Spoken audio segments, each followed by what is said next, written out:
वालेकुम। तो बढ़ते हैं अपने नावल की तरफ। नानों के घर आने का इत्तेफाक मुझे इत्तेफाकन ही हुआ था, और वो भी बवजह मजबूरी, वरना मुझे कोई शौक ना था इनके यहाँ में जाकर रहने का। नहीं, ये मत समझिएगा कि मैं सड़ियल मिजाज एक बोर सा लड़का हूँ, बल्कि मैं तो जिंदा दिल, शौक, दलेर, खूबसूरत सा एक ऐसा नौजवान हूँ जिसे देखकर अक्सर लड़कियाँ मुँह में उंगलियाँ दबा लेती हैं, बड़ी मेरी खूबसूरती की वजह से। हाँ, तो मैं ये कह रहा था कि मुझे इत्तेफाकन ही नानों के घर तवील क़याम के लिए जाना पड़ा था। वजह यकीनन आप जानना चाहेंगे। तो वजह है मेरे बड़े भाई जहांगीर। शुरू से सारा किस्सा सुनाता हूँ। मेरे भाई जहांगीर जो काफ़ी अरसा से अमेरिका में सेटल है, इन्हें अचानक एक ऐसी ज़रूरत आन पड़ी कि मामा बाबा को इमरजेंसी में जाना पड़ रहा है। भाई जो कि मुझसे 8 साल बड़े हैं, पहले हायर एजुकेशन के लिए ले गए और फिर वहीं के हो गए और वहीं सेटल हो गए। दरमियान में 4 साल पहले उन्होंने जब पाकिस्तान का रुख किया तो मामा ने इनकी शादी करवा दी, जिसके बाद भाई अपनी जोजा मोहतरमा फौजिया भाभी के हमरा वापस चले गए और यूँ हम तीनों के दिल में उदासी ने डेरे डाल दिए। खैर, अब अल्लाह करके अल्लाह इन्हें इतने बरसों बाद औलाद की नेमत से नवाज रहा है। भाभी की तबीयत अच्छी नहीं है, इसलिए मामा बाबा समेत अमेरिका जा रही हैं। भाई की जॉब का प्रॉब्लम है और भाभी अकेली, सो मामा बाबा इन्हें लेकर जा रहे हैं और मुझे अकेला छोड़े जा रही हैं। खुश तो मैं भी था, मगर मामा ने मेरी सारी खुशी मिलियाँ मेट कर दी, ये कहकर मैं ये सारे दिन नानों के घर गुजारूंगा। मैंने मामा से काफ़ी बहस की, हत्ता कि यहाँ तक ही कह दिया बाबा को साथ ले जाने की क्या ज़रूरत है, इनका इस तरह के जनाना कामों में क्या काम। मामा ने इस बात पर घूरा। बाबा तो चाय पीते हुए उछल पड़े। पर खुरदार, ज़रा इस बात की तशरीफ़ फरमाएंगे। और मैं तशरीफ़ फरमाने ही वाला था कि मामा की घूरी ने बोलती बंद कर दी। देखे मामा, मैं किसी अजनबी जगह इजी फील नहीं करता, बस मैंने कह दिया कि मैं कहीं नहीं जा रहा। मैंने अड़ियल लहजे में कहा, तुम बच्चे नहीं हो अब्बास के तुम्हें पता ना हो, और अब ये फजूल किस्म की बहस और ज़िद छोड़ो, सामान वगैरह पैक कर लो, मैं मज़ीद कुछ ना सुनूं। उन्होंने तो साबका सदर के से लहजे में ऑर्डर दे दिया। बाबा, मैंने इतजाजन इन्हें देखा जो महज कंधे उचका कर रह गए। रिटायरमेंट के बाद से बाबा ऐसे ही हर मामले में गैर जानिबदार हो गए थे, जैसे हर मामले से रिटायर हो गए। वहाँ जाने में क्या बुराई है? मामा ने अब की बार ज़रा नरमी से पूछा। ना जाने में कौन सी बुराई है, अकेले कैसे रहोगे? क्यों, क्या हुकूमत ने अकेले रहने पर पाबंदी लगा दी है? दो बदो सवाल जवाब का सिलसिला शुरू हो गया। दो नहीं बेटा जी, मैंने आयद की है, उन्होंने बड़े मीठे लहजे में कहा। तो फ़ौरन हटा दीजिए, सॉरी, इसके आफ्टर एक्शन अच्छे नहीं होंगे। वो बड़े इत्मीनान से बोली। क्या मतलब, कैसे आफ्टर एक्शन? आपको अपने बेटे पर एतबार नहीं? मैंने इन्हें आप क्या आफ्टर इफेक्ट्स? क्या आपको अपने बेटे पर एतबार नहीं? मैंने इन्हें सदमे से देखा। नहीं, ऐसी बात नहीं, मुझे तो अपने प्यारे बेटे की प्यारी आदत का इल्म है।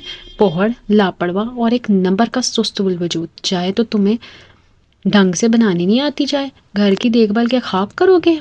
मुझे सख्त एतराज़ हुआ। मासी है ना, वो कर लेगी घर की देखभाल। अब मैं तो सर पर दुपट्टा रख के सफाई करने से रहा। मैं सख्त नाराज़ हुआ था मामा से। हाँ, मासी करेगी, वाह साहबजादे, सफाई करने की बजाय यूँ कहो सफाया कर लेगी। वो तो मैं सर पर खड़ी रहती हूँ तो ज़रा ढंग की सफाई कर लेती है, वरना इसका बस चले तो सर से बोझ उतार कर चलती बने। ऊपर से तुम इंतहाई गैर जिम्मेदार हो। जब से यूनिवर्सिटी छुट्टी है तब से तुम्हारी सुबह 12 बजे से पहले होती नहीं है। जब तक तुम उठोगे तब तक मेरे इस बरसों की मेहनत से बनाए घर का सफाई ही कर जाएगा। So now stop argument. चलो, इनके हतमी लहजे पर वो हार मान गया। सो मामा बाबा के जाने के बाद मैं भी यहाँ आ गया। दिल को समझा लिया था कि चल यार, यूं भी अब थोड़ा अरसा ही फरागत का है, जा और ज़िंदगी के मज़े लूट। और अभी आप मज़े लूटने आ गया हूँ। मामा ने नानों को फ़ोन करके मेरे आने के बारे में बता दिया था। जाने से पहले वह नानों से मिलकर भी गई थी और अब मैं 4 साल बाद नानों से मिल रहा था, क्योंकि आखिरी मुलाकात तो भाई की शादी पर हुई थी। इस्तकबाल तो मेरा नहायत शानदार हुआ। नानों के पुन्नूर ज़ईफ़ चेहरे पर मुझे देखकर कितनी खुशी झलक रही थी। अलबत्ता मामू से मेरी मुलाकात अभी तक नहीं हुई। नाना मुझसे कितनी देर बातें करती रही और इस उम्र में मैं बहुत एक्टिव और ख़ूबसूरत थी। इनके सुर्खों सफ़ेद चेहरे को देखकर मुझे मामा याद आ गई। मामा में नानों की काफ़ी मुशाबत थी, मगर नानों की तो बात ही और थी।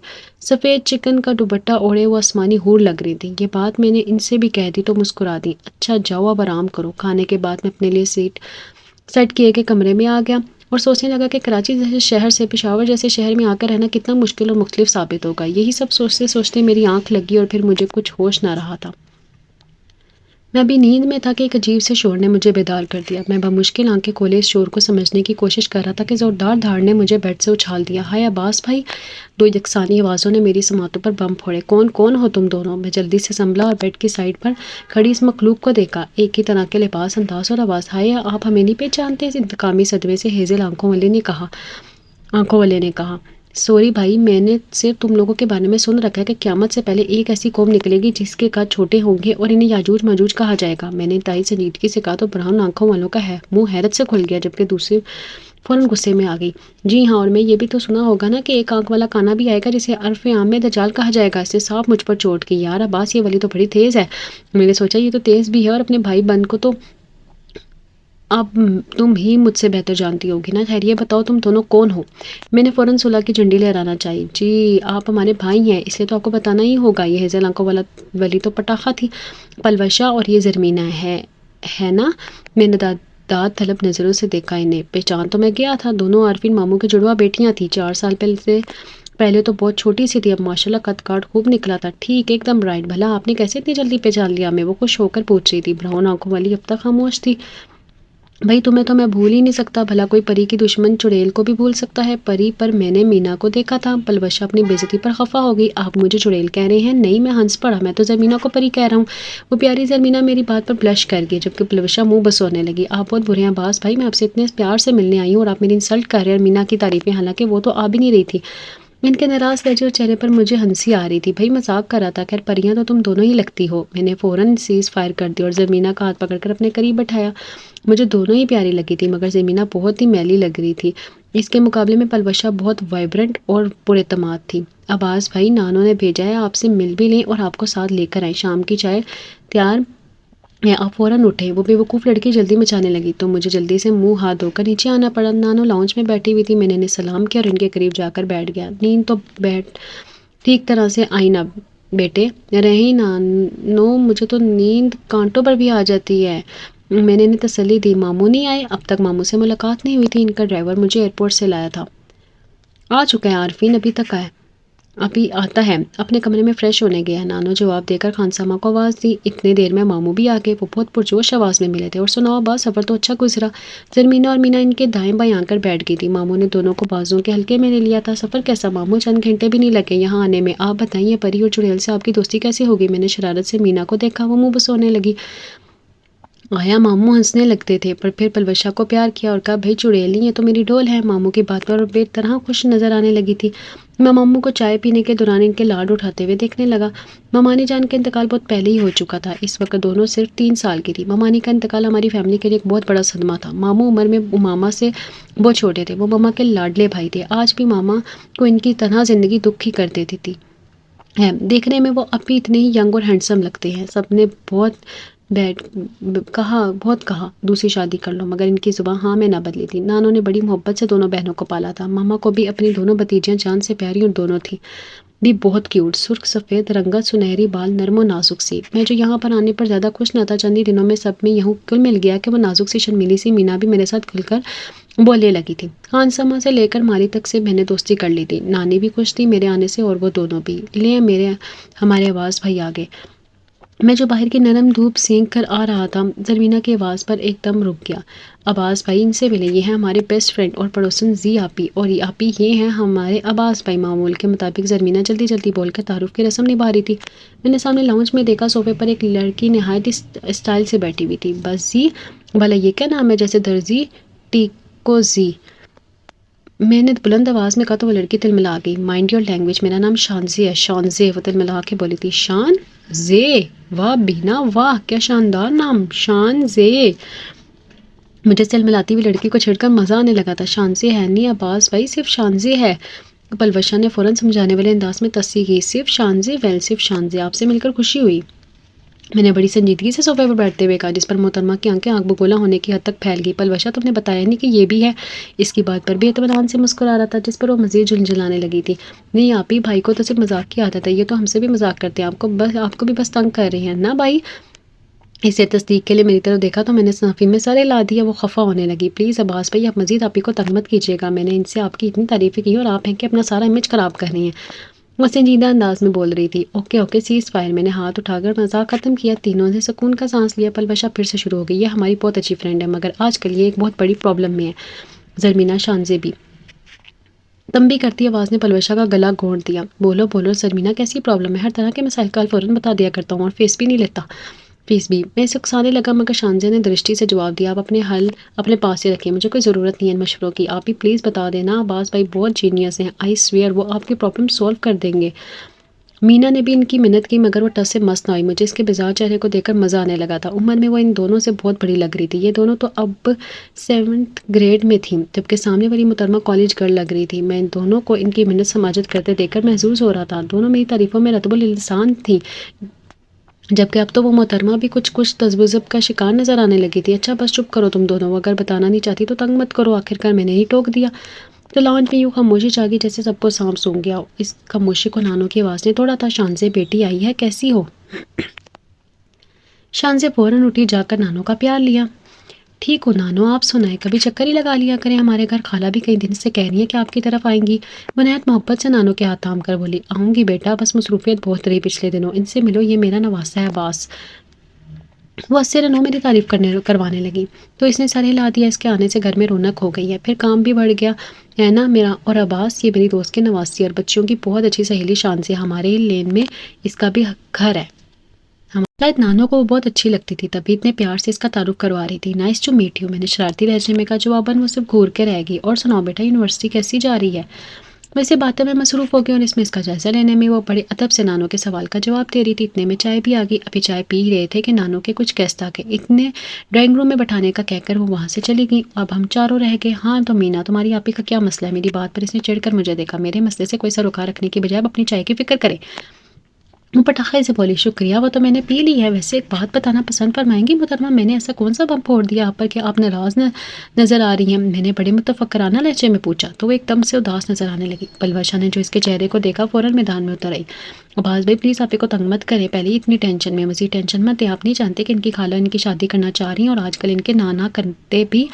पलवशा ने बांडा फोड़ दिया मगर शानज़े की धाड़ ने इसकी आधी बात काट कर रख दी। तो तुम पलवशा, इसका बस नहीं चल रहा था क्या करते। और फिर इसी आवाज़ में बेबसी हुए उठी और फ़ौरन वॉकआउट कर गई। पीछे से वो दोनों इसे आवाज़ देती रह गई, ये क्या हुआ भाई? वो तो खफा हो गई मुझसे। इसने परेशानी से मुझे देखा। मैंने इसे तसल्ली देते हुए कहा, कोई बात नहीं, मान जाएगी, तुम पहले मुझे पूरी बात बताओ। हाँ, ताकि वो मज़ीद खफा हो जाए। या वो रुक गई। नहीं भाई, खफा कैसे होगी? मैं इसके मसले का ऐसा शानदार हल निकालूंगा कि एकदम से वो शश कर उठेगी। मैंने इसे तसल्ली दी और आखिरकार से सारी बात उगलवा ली। बात कुछ यूँ थी कि शानज़ी अफरीदी अपनी खाला के हमरा अकेली रहती थी। वालिदैन इसके दुबई में थे। इसके नाना नानी का इंतकाल इसकी मामा की शादी के बाद एक साथ ही हो गया था। इन दिनों इसकी मामा घर रहती थी, भाई कोई था नहीं। इसकी खाला और मामा सिर्फ 2 बहनें थीं। वालिदैन की वफ़ात के बाद इसकी खाला भी बहन और बहनोई के साथ रहने लगी थी। शानज़ी जब 8 साल की थी तो इसके पापा ने दुबई शिफ्ट होने का फैसला कर लिया, क्योंकि इनकी सारी फैमिली ही वही थी। मसला इनका खाला का था जिसने शादी नहीं की थी और ना ही करना चाहती थी। तब इसके वालिदैन ने शानज़े को मुस्तकिल इनके पास छोड़ जाने का फैसला किया। गो कि ये फैसला शानज़े की मर्ज़ी से हुआ था, क्योंकि वो अपनी खाला से बहुत अटैच्ड थी। यूँ इसकी फैमिली दुबई शिफ्ट होगी, जिसमें शानज़े से छोटे 2 भाई भी थे। तब से शानज़े अपनी खाला के साथ रह रही थी। अब मसला ये था कि शानज़े के बहुत प्रपोजल आ रहे थे और इसकी खाला ने बहन बहनोई से मशवरा करने के बाद इनमें से एक को ओके करने का फैसला कर लिया था।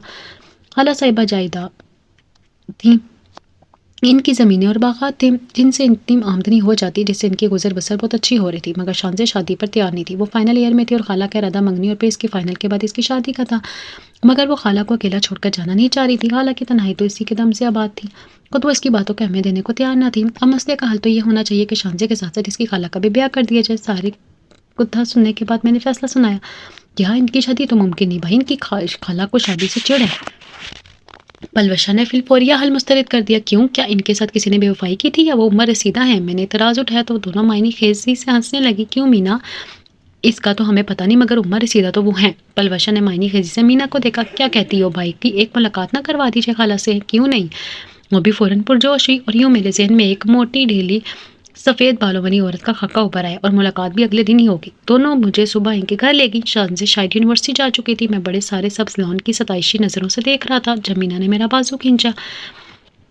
आए ना अंदर चले। मैं इसके हमरा अंदर गया तो सिराहे बगैर रहा ही ना सका। इतनी नफासत, इतनी सफाई थी कि दिल भाग भाग हो रहा था। मैं लाउंज में बैठा दिले दिल में सरा रहा था। वो दोनों मुझे बिठाकर गायब हो गई थी, शायद खाला को बुलाने चली गई थी। आए खाला, जल्दी करें। पलवशा की पुरजोश आवाज़ में संभल कर अदब से बैठ गया। सर को यूं झुका लिया जैसे मुझसे ज़्यादा तमीज़ था तो इस दुनिया में कोई दूसरा है ही नहीं। ये हैं हमारे अब्बास भाई। मीना की बारीक सी आवाज़ पर सर को झुकाकर खड़ा हो गया था। अस्सलाम वालेकुम।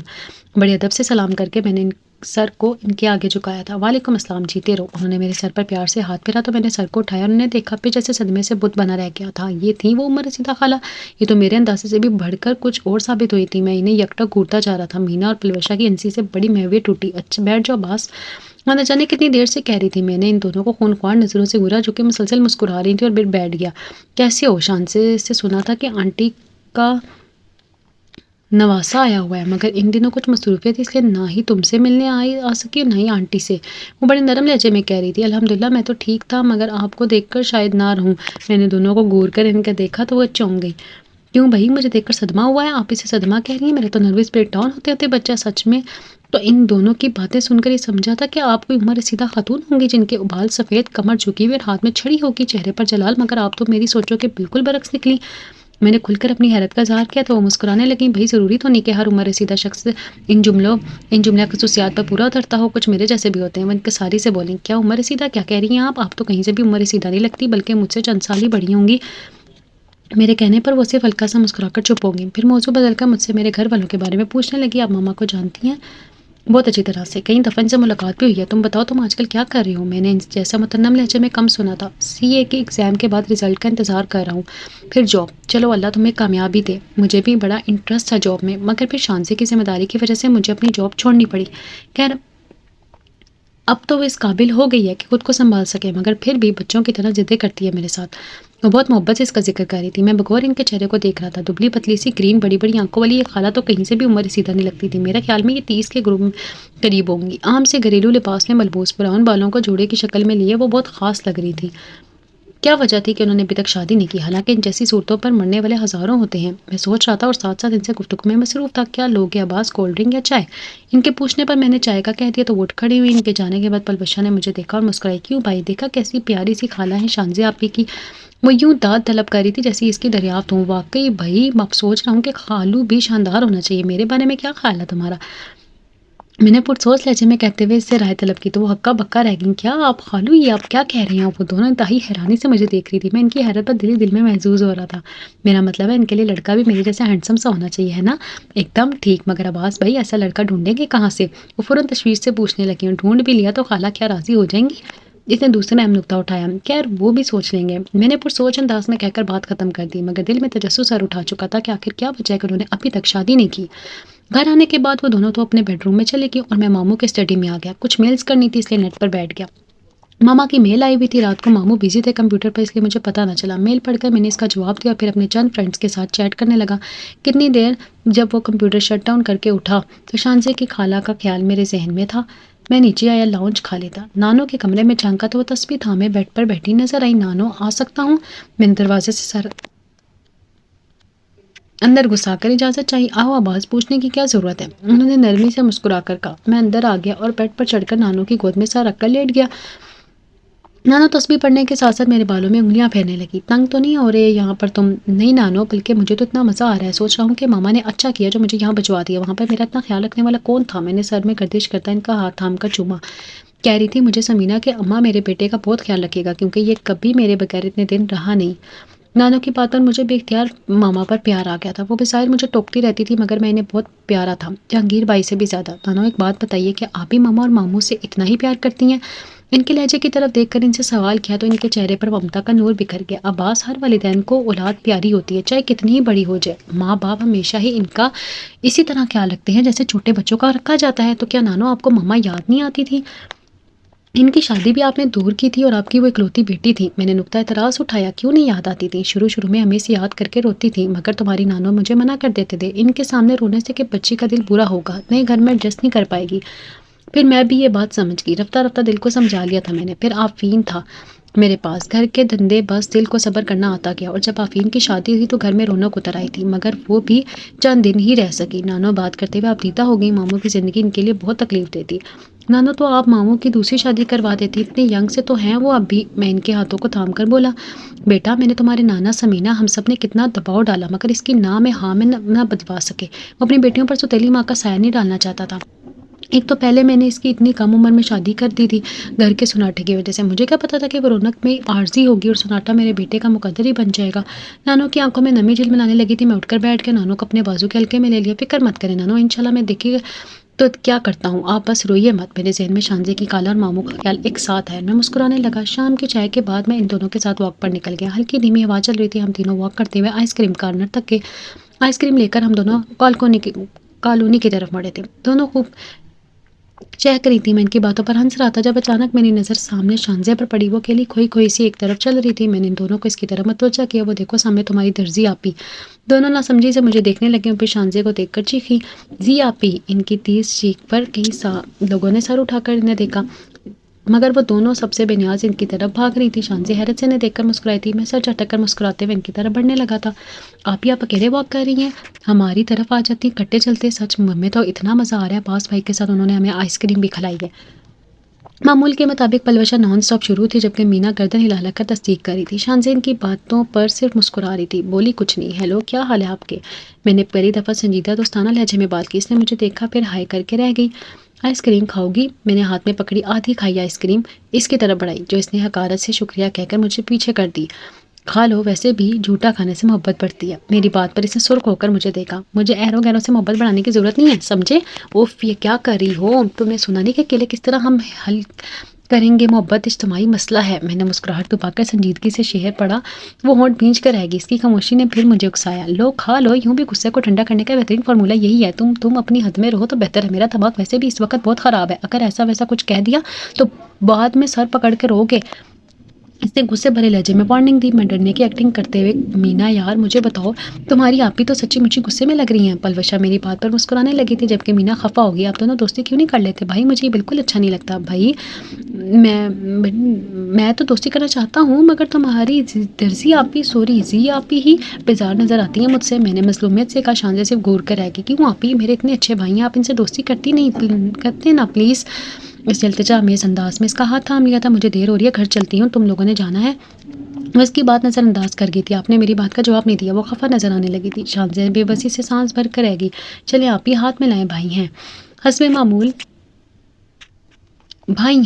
मामूल। पलवशा ने जल्दी से इसका हाथ पकड़कर मेरे हाथ में थमा दिया। इस अचानक अफ्तार पर वो घबरा गई। मैंने शरारत से इसकी तरफ देखते हुए इसका हाथ दबाया। वो हाथ छुड़ाने लगी। देखो, मैं तो दोस्ती कर रहा हूँ, मगर तुम्हारी आप ही मुझसे हाथ छुड़वा रही है। मैंने अनजान बनकर इसे देखकर दोनों से एहतजाज किया। भाई इस वक्त तक हाथ ना छोड़िएगा जब तक आप ही मान नहीं जाती। पलवशा के नए ऑर्डर पर वो तो फिर क्या ख्याल है, यूं ही चलते हैं। देखो, मैं तो दोस्ती करना कर रहा हूँ, मगर तुम्हारी आप ही मुझसे हाथ छुड़वा रही हैं। मैंने अनजान बनकर इसे देखकर दोनों ने एहतजाज किया। भाई इस वक्त तक हाथ ना छोड़िएगा जब तक आप ही मान नहीं जाती। पलवशा के नए ऑर्डर पर वो तो फिर क्या ख्याल है, यूं ही चलते हैं। हाथों में हाथ दिए। मैंने कमीनगी से आंख दबा कर कहा, तिलमिला गई कमीना। और ज़ेरे लपड़ पड़ाई और हाथ छुड़ाने लगी। मैंने सुन लिया था, इसलिए ज़ोर से इसका हाथ दबा लिया। उफ, वो कराही। दोनों तालियां बजा रही थी। ओह ठीक है, दोस्ती मंजूर है। वो लाचारी से बोली तो बच्चियों ने एकदम से हुर्रे का नारा लगा दिया। मैंने इसका हाथ छोड़ दिया था। चंद गुजरने वाले लोगों ने हमारी तरफ देखा और मुस्कुराते हुए गुजर गए और अपना हाथ दुबा रही थी। ठीक है बच्चियों, दोस्ती की खुशी में तुम लोगों को कोक पिलाता हूँ। जी नहीं, सिर्फ कोक नहीं, हम सैंडविचेस भी खाएंगे। पलवशा ने फ़ौरन फैसला सुना दिया। और बर्गर भी।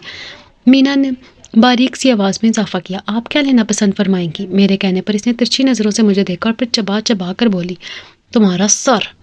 वो तो अभी भी हाजिर है। मैंने फ़ौरन सर को इसके आगे झुका दिया। दोनों हंसने लगी। कुछ देर वो मेरे सर को घूरती रही, फिर एकदम से मुस्कुराई। बच्चियां इसकी मुस्कुराहट पर तालियां पीटने लगी। मैंने अल्लाह का शुक्र अदा किया। Thank you.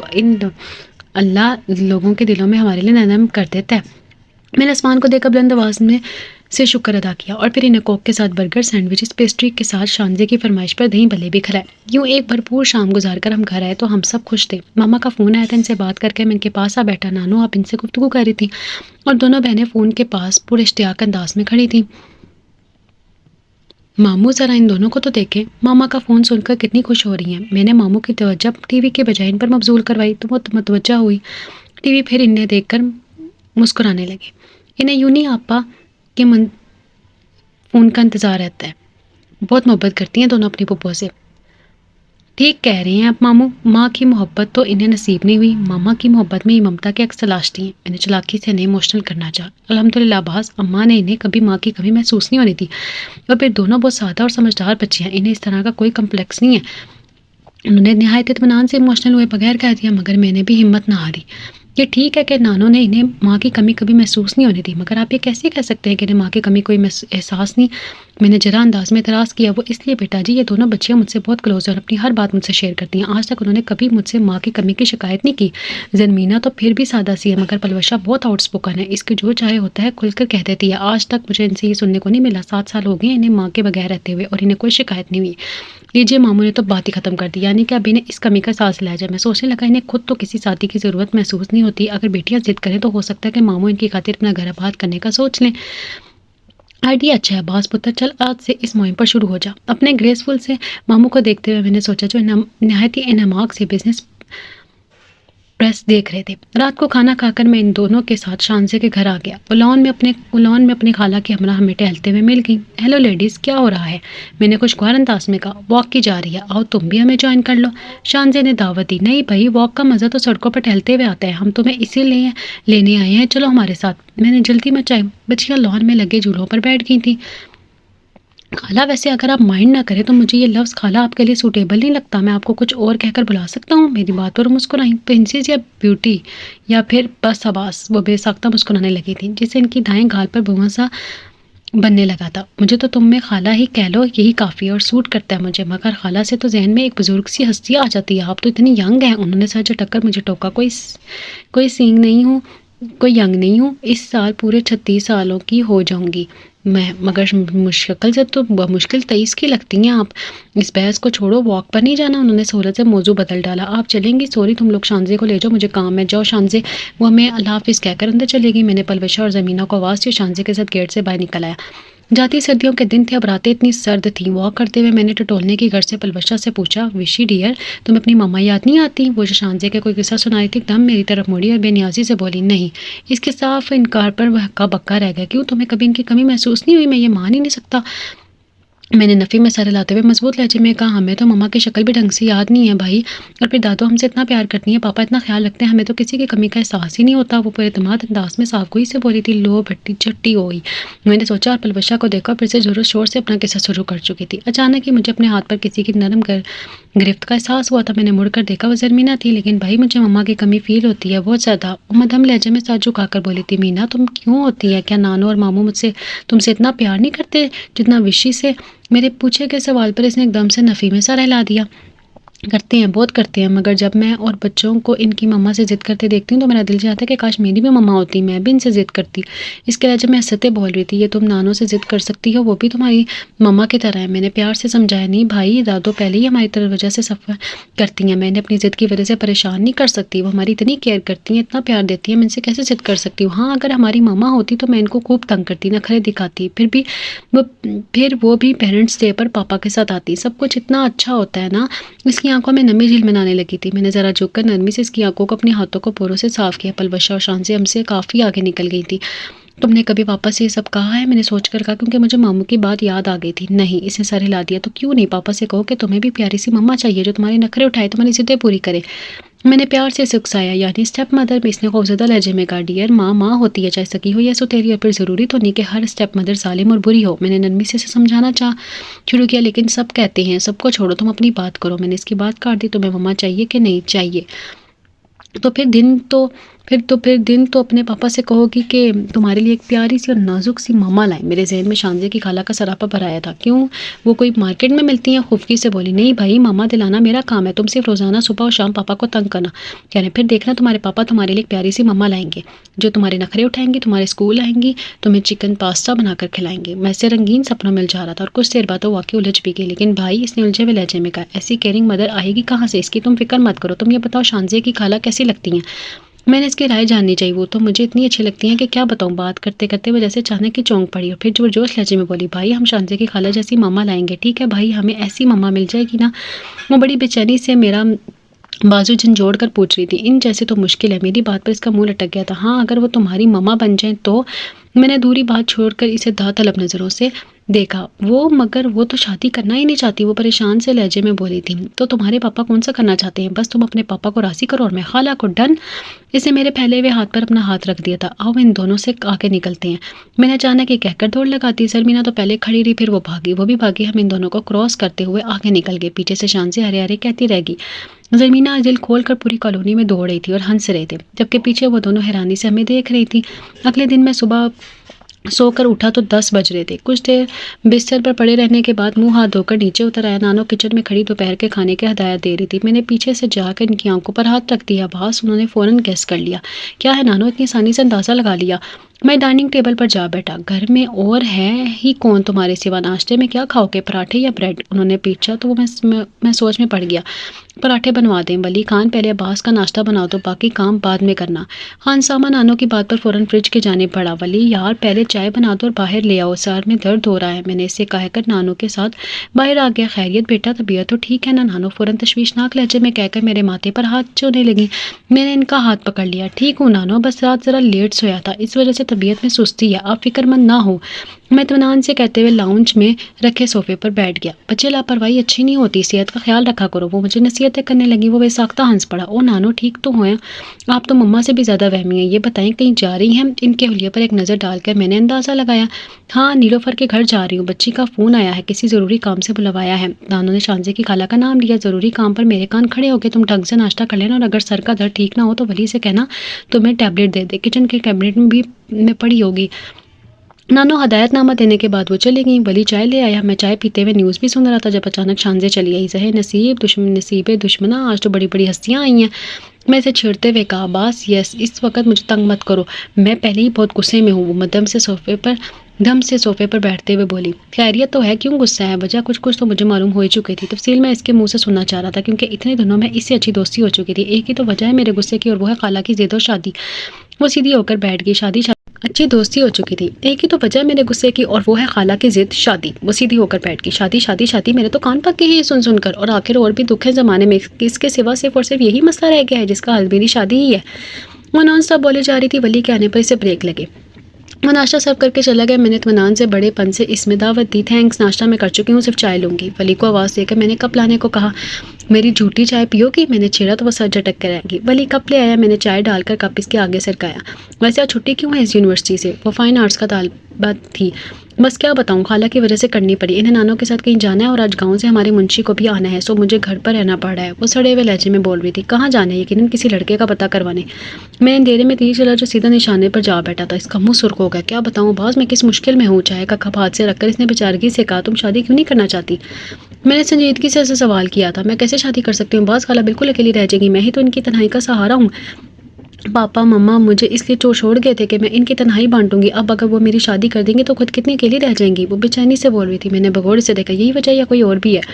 इसे हैरत से मेरी तरफ देखा। मतलब तुम किसी और को पसंद तो नहीं करती ना? मेरी बात पर इसका मुंह सुर्ख हो गया। जी नहीं, मुझे इन फजूलियात का कोई शौक नहीं है, ना ही रही है।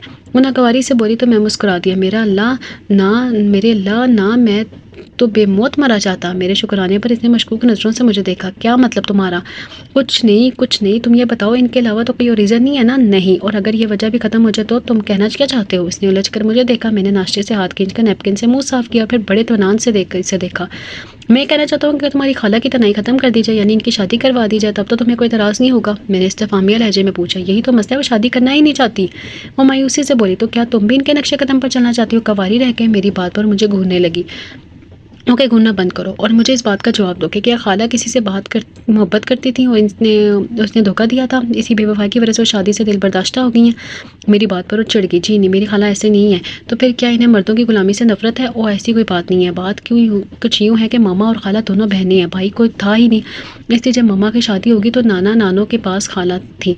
खाला इस वक्त पढ़ रही थी। फिर इनके इंतकाल के बाद मामा खाला को अपने घर ले आई। खाला तालीम मुकम्मल करने के बाद नाना की ज़मीनों का चार्ज संभालने लगी। इसी दौरान पापा दुबई शिफ्ट होने लगे। उन्होंने खाला को बहुत कहा और फिर इनके साथ चली, मगर खाला ना मानी। इधर इनकी जॉब थी, नाना की ज़मीनें थी। बिलाकर मामा पापा मुझे इधर खाला के पास छोड़ गए। हुज़ैफा और हमजा तो बहुत छोटे थे। फिर खाला को मेरी वजह से अपनी जॉब से रिज़ाइन करना पड़ा। इनके ख्याल में मुझे इनकी ज़रूरत ज़्यादा थी।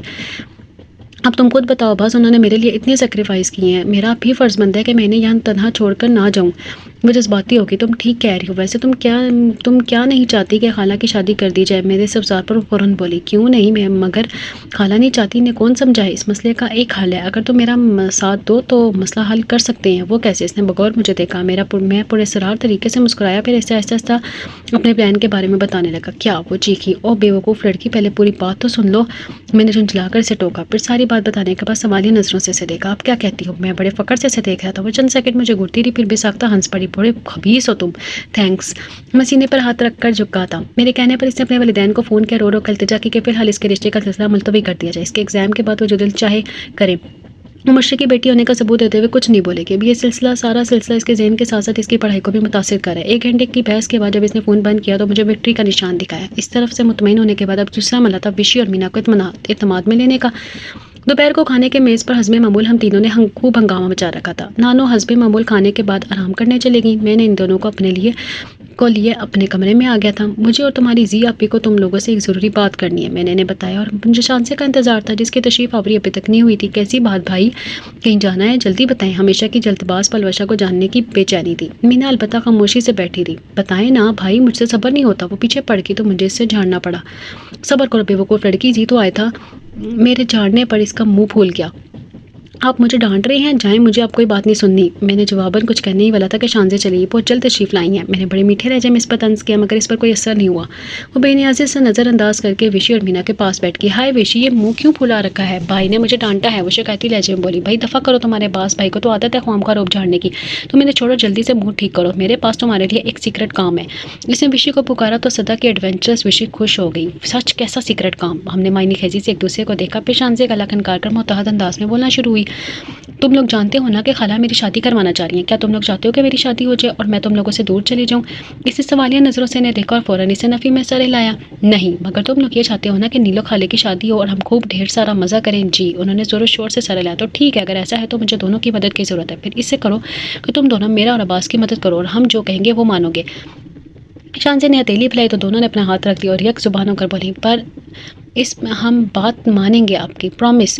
ठीक है, अब तो प्रॉमिस कर लिया है ना, तो अब तोड़ना नहीं पड़ेगा। और तुम दोनों ने पढ़ा होगा ना कि जो प्रॉमिस को पूरा करता है उन्हें तोड़ते हैं, इन्हें अल्लाह पाक सख्त सज़ा देते हैं। पढ़ा था ना? दोनों ने ज़ोर शोर से इस बात में सर हिलाती है। मैं सिर्फ खामोशी से इन्हें सुन रहा था। अच्छा अब ये बताओ, मामा याद आती हैं? हाँ नहीं। दो मुतज़ाद जवाब मसूल हुए। चांदजी ने भुएं चुकाकर मुझे देखा। मैंने कह रही हूँ उनका इशारा किया। वो फिर से इनकी तरफ मुतवज्जो होगी। आपको मामा क्यों याद नहीं आई? मुशी ने इससे सवाल हुआ। इसलिए कि मेरे पास दादू और पापा हैं। इसने बहुत अमी दानिश में बड़ी मंतकी जवाब दिया। और तुम्हें मीना क्यों याद आती है?